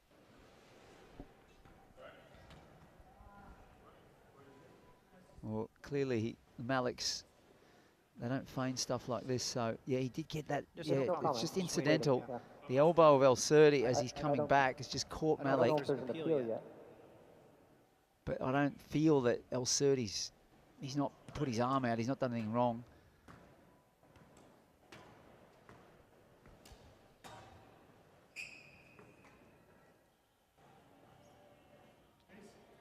Is it appeal? Yes, let. Oof, that's a let. You have to review this as well. I don't really feel that Mustafa Elsirty did anything wrong there. There's enough interference coming through. Just traffic coming. Mr. Malik. It's enough interference coming through. Just traffic. Okay. Is he not choosing to review that? 5-all. I thought he did review. Oh, 0 reviews. He wanted, left. yeah, I can understand why he wanted to. Very lucky let there for Curtis. You need to stop that. 2 of those. I don't know what happens when I do it 3 times. Oh. Court service, please. The redrop there from Malik doing exactly what he needed to do. Oh, just losing his footing there, unfortunately. Yeah, these are the intangibles, Lisa, that where Mustafa Elsirty could feel a bit robbed that he wasn't himself 6-4 up, and here we are suddenly, it's a minute later and he's down 6-5. 6-5.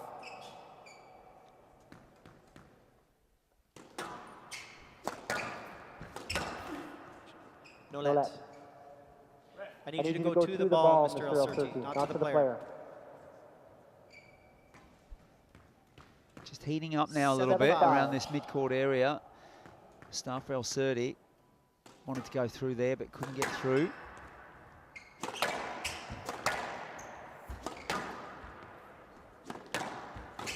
Down. Edgy. And out 6-7. Word I would use to describe this. Edgy and hopeful on that one.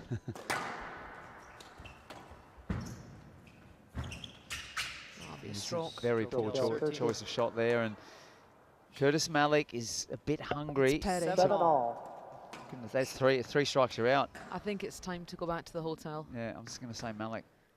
That would be wise. because you'll be correct. It's only 2 a.m. for me still on the You just European need to clock. stop using that. You've been here for ages now. There's no excuses.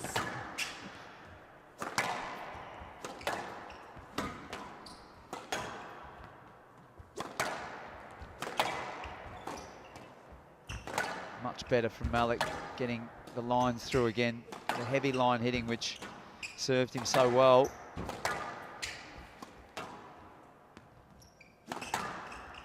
Needs to show that the defensive qualities and Stroke to there as well, Elsirty. but loose unfortunately there. I don't think it's going to be overturned. No, it won't be.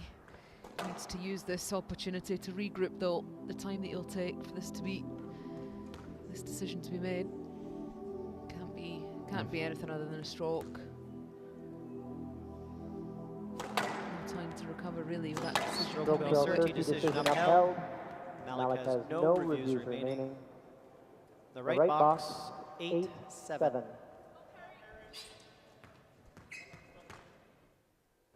Eight, seven.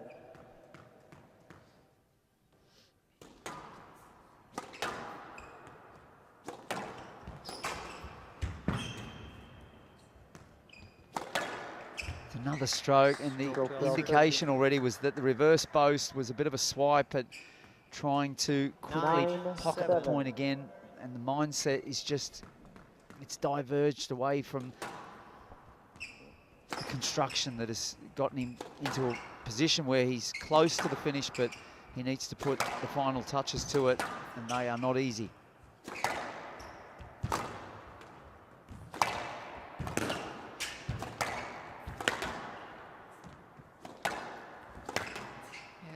Far too ragged. Yeah, but if he had a swung at that, it would have been dangerous. So 3 game balls for Mustafa Elsirty. Credit to him for just being steady under the pressure, making sure that he keeps everything in order, and he's let Perry Malik just hit himself out of this game a little bit. And out 8-10. Game ball. Well done. Thank you.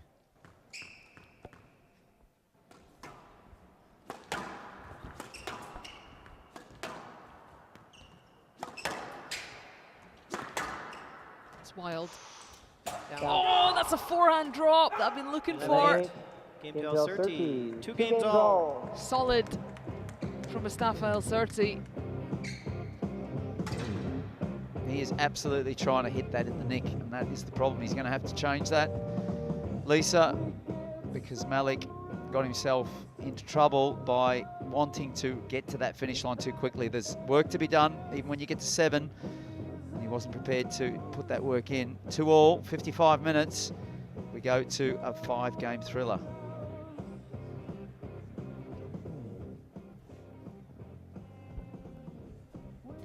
It was a poor start with 2 errors from Perry Malik and a relatively ragged, you have to say, ending to that game for him. His accuracy is gone. He went really wild, and I feel hopeful at times that he was going to get some cheap points, if you like. All credit to Mustafa Elsirty. He stayed solid and he was disciplined in what he was trying to do. Kept his error count to a minimum, and the pressure just kept Play will piling resume on in from 60 Malik. seconds. So we've got a 5th game on our hands. Can Elsirty complete the comeback?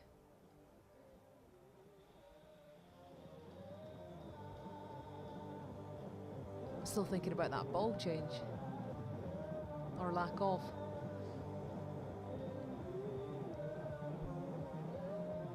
I just feel if you manage to get that fresh ball and continue Play will on with resume that, in 30 seconds. with that pace, I think physically he looks good enough to have done that. Then he would have been all right.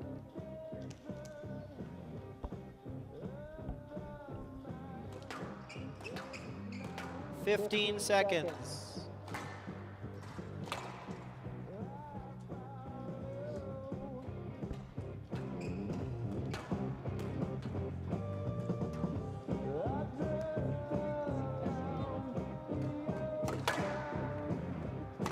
Two games all. Elsirty to serve.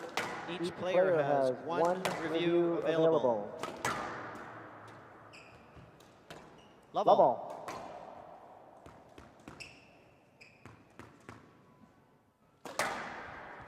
Fifth game.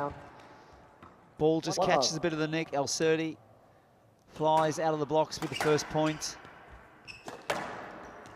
Showed a lot of metal here, Elsirty. Coming back from 2 games to love down.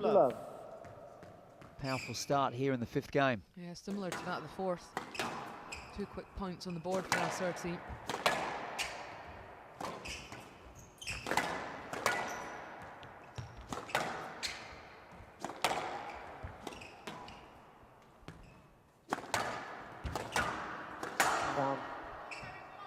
And out.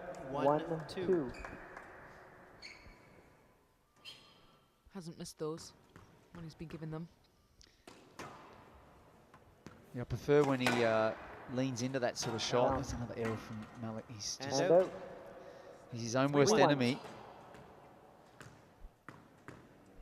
In the way that he can't help himself to try and hit these pretty difficult winners from deep positions, or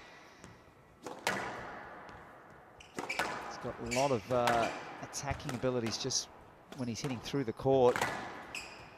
He needs to go back to that now, and it's going to be a hard grind also, because Mustafa Elsirty's got his head in the game. He's prepared to dig in here and also turn this into an endurance battle if need be.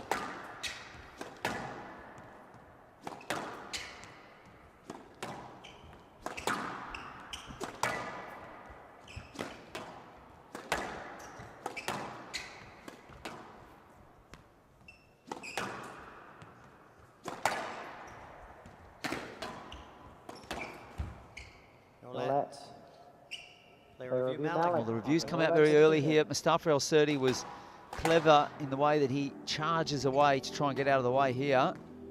And it's the left hand of Malik, and the referee spotted it. I think he's in bother here because he's actually holding him in. He's not letting him out. Yep. It's a good decision from the ref. Well, you can't blame your jet lag. Malik has no reviews remaining. Mr. Malik, we need you to go to the ball. It's nice and clear there. Referee just explaining my eagle eye is absolutely fine, Lisa. And so is your jet lag. There's no sign, still no sign of Curtis. Sparring going on between my eagle eye and my jet lag. Yes, 4-1. Bit of a nudge there from Elsirty, trying to just manufacture something there. 4-1. We've flipped over 1 hour.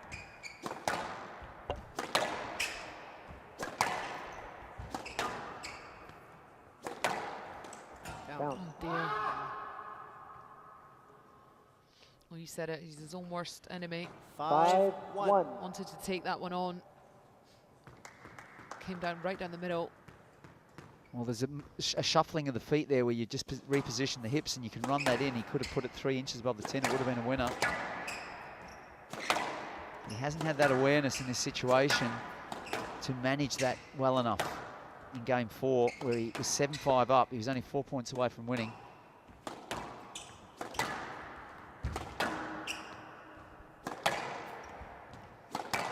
Now he has to dig deep and call on all of the mental reserves. I saw a lot of this kind of stuff right from the beginning in games 1 and 2.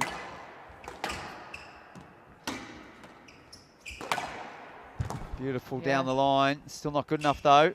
There's the forehand drop. Is that the one? That's the one I'm after, yeah. Yeah. And I don't mind if one comes in from the mid-court as well, where he's showing the length and playing the short ball.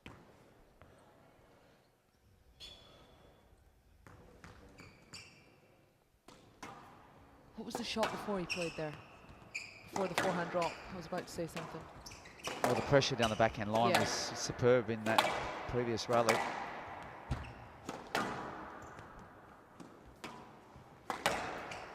Such as that there. Good work from Elsirty defensively. Yes, He wants a stroke. He's turned his body excessively and in an exaggerated fashion to try to convince this is the best angle. racket prep is highly exaggerated here because he's facing away from the front wall in the end, and that is the reason the lead has been given, and it's been agreed upon. Yes, let. Decision upheld. Elsirty has no reviews remaining. The right box, 2-5.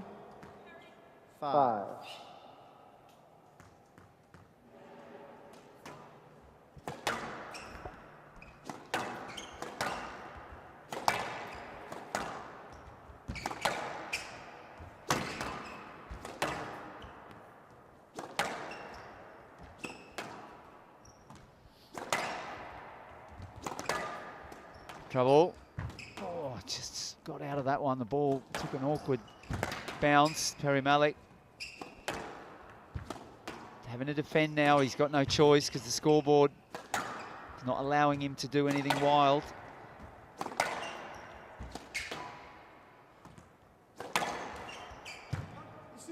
Stop. Yes, let. Mr. Elsirty. Watch the outgoing movement to the tee. You crossed his line, okay? Watching that. Isn't that my line as well? No, you're going into his line. 2-5. It wasn't a heavy movement really from Elsirty. He's hit the ball short.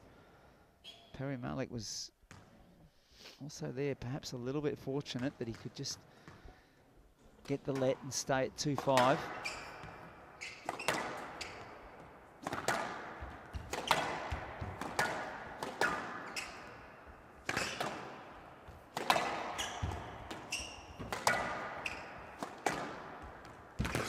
Got it up, it was in the neck, but wasn't finished. Stroke to Elsirty. No cross. You were too far ahead. Yeah.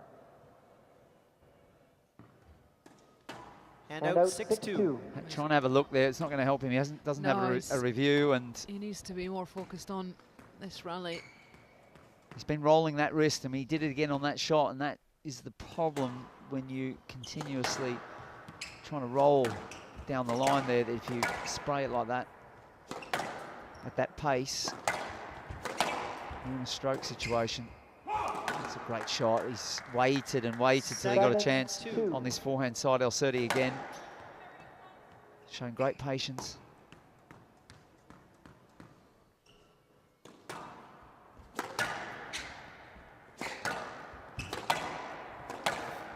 Oh, there's one of Malik's right back at him. 8-2. Yeah, that was a statement, especially at this stage of the match. He's doing everything right, Mustafa Elsirty. 2-love down, and he's just always had that ability to stay steady in these moments.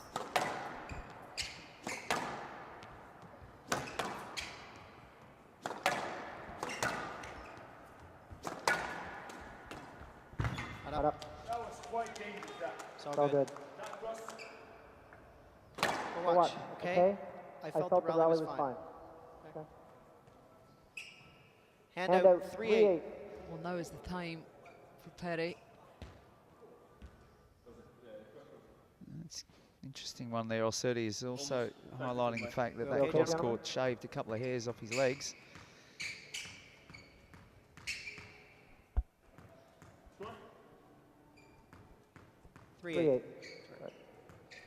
Long way back here for Malik.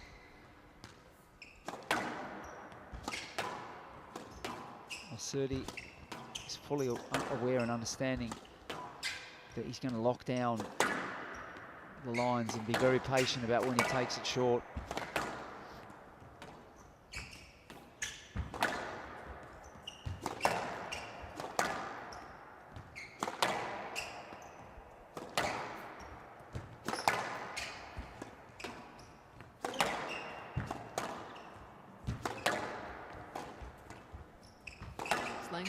Short. He's trying to do what he was doing with a livelier ball, and it just not doing what's needed to get right through the court and move Elsirty into difficult positions.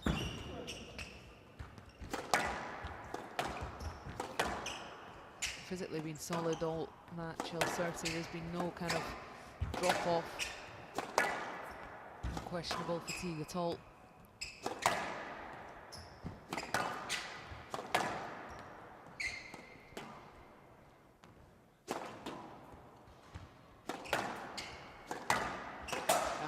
tucked in.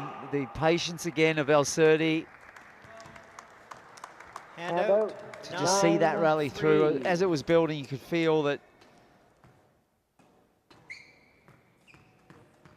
the temptation for Malik is always there to just take on that shot and go for the winning shot and not working shot.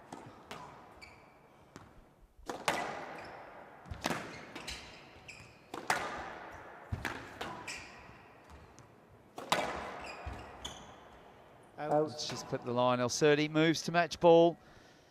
10-3. It's been a long haul back from 2 love down, but he's worked the late shift here perfectly, Mustafa Elsirty.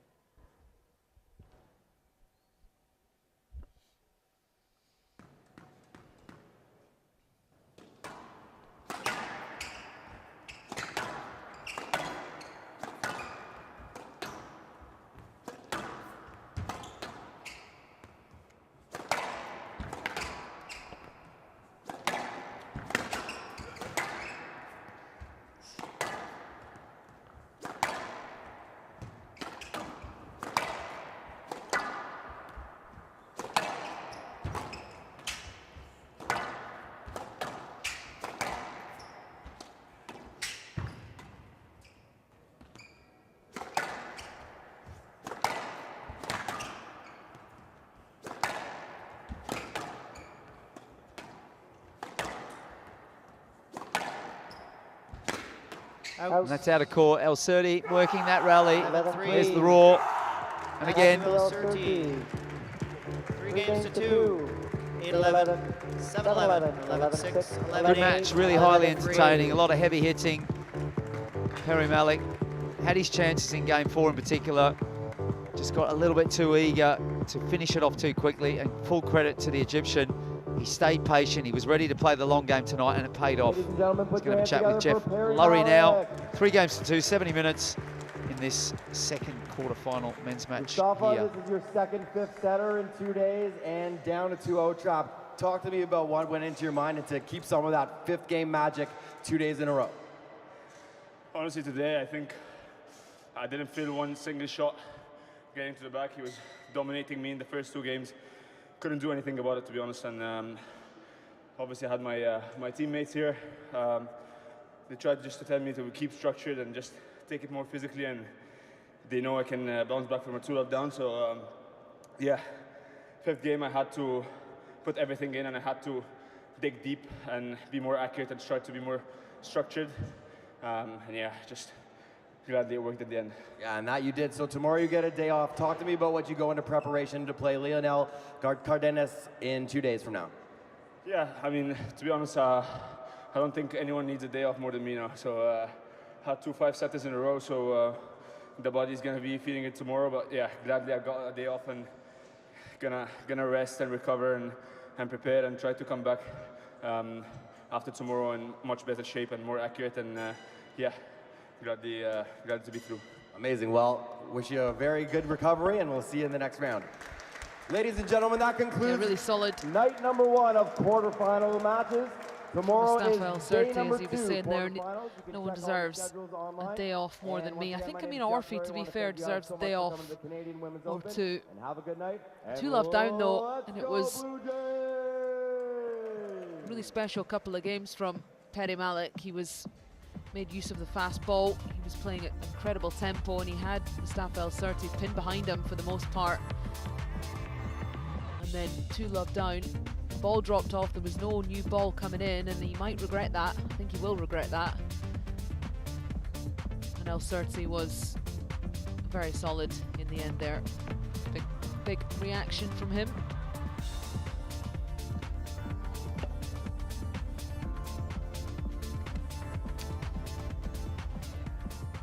So that wraps things up here. Part 1 of the quarterfinals of the 2 events that we've got playing at Brookfield Place. The men have joined us tonight. 3 love for Lionel Cardinas of Mexico against Mohamed Sharaf. Amina Orfi powered through a 3 love victory against her fellow countrywoman Nadine Garas. Tessnie Murphy looked good in the first 2 games. showed some good qualities, but Amanda Sobhy was able to fend her off. Also 3-love, and then finally we just saw there Perry Malik going down in 5 after being 2-0 up against Mustafa Elsirty. Top half of the draw completed in the men's and women's quarterfinals. We'll be coming back tomorrow night for the quarterfinals. Toronto Athletic Club Open, a copper event for the men's. It's going to be Mohamed Nasser up against Yaya El Nawasani. Sam Todd of England. Ryanosuke Tsukue from Japan in that second quarterfinal.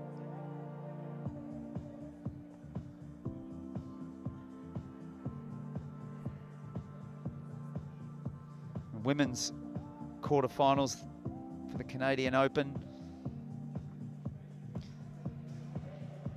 Anahat Singh at 5:30 will be first up against Tina Gillis, the number 2 seed, and Georgina Kennedy at 7 o'clock up against Holly Norton, hometown favourite of Canada. Thank you very much for joining tonight. Lisa and I will sign off, and we'll see you tomorrow here at local time 5:30.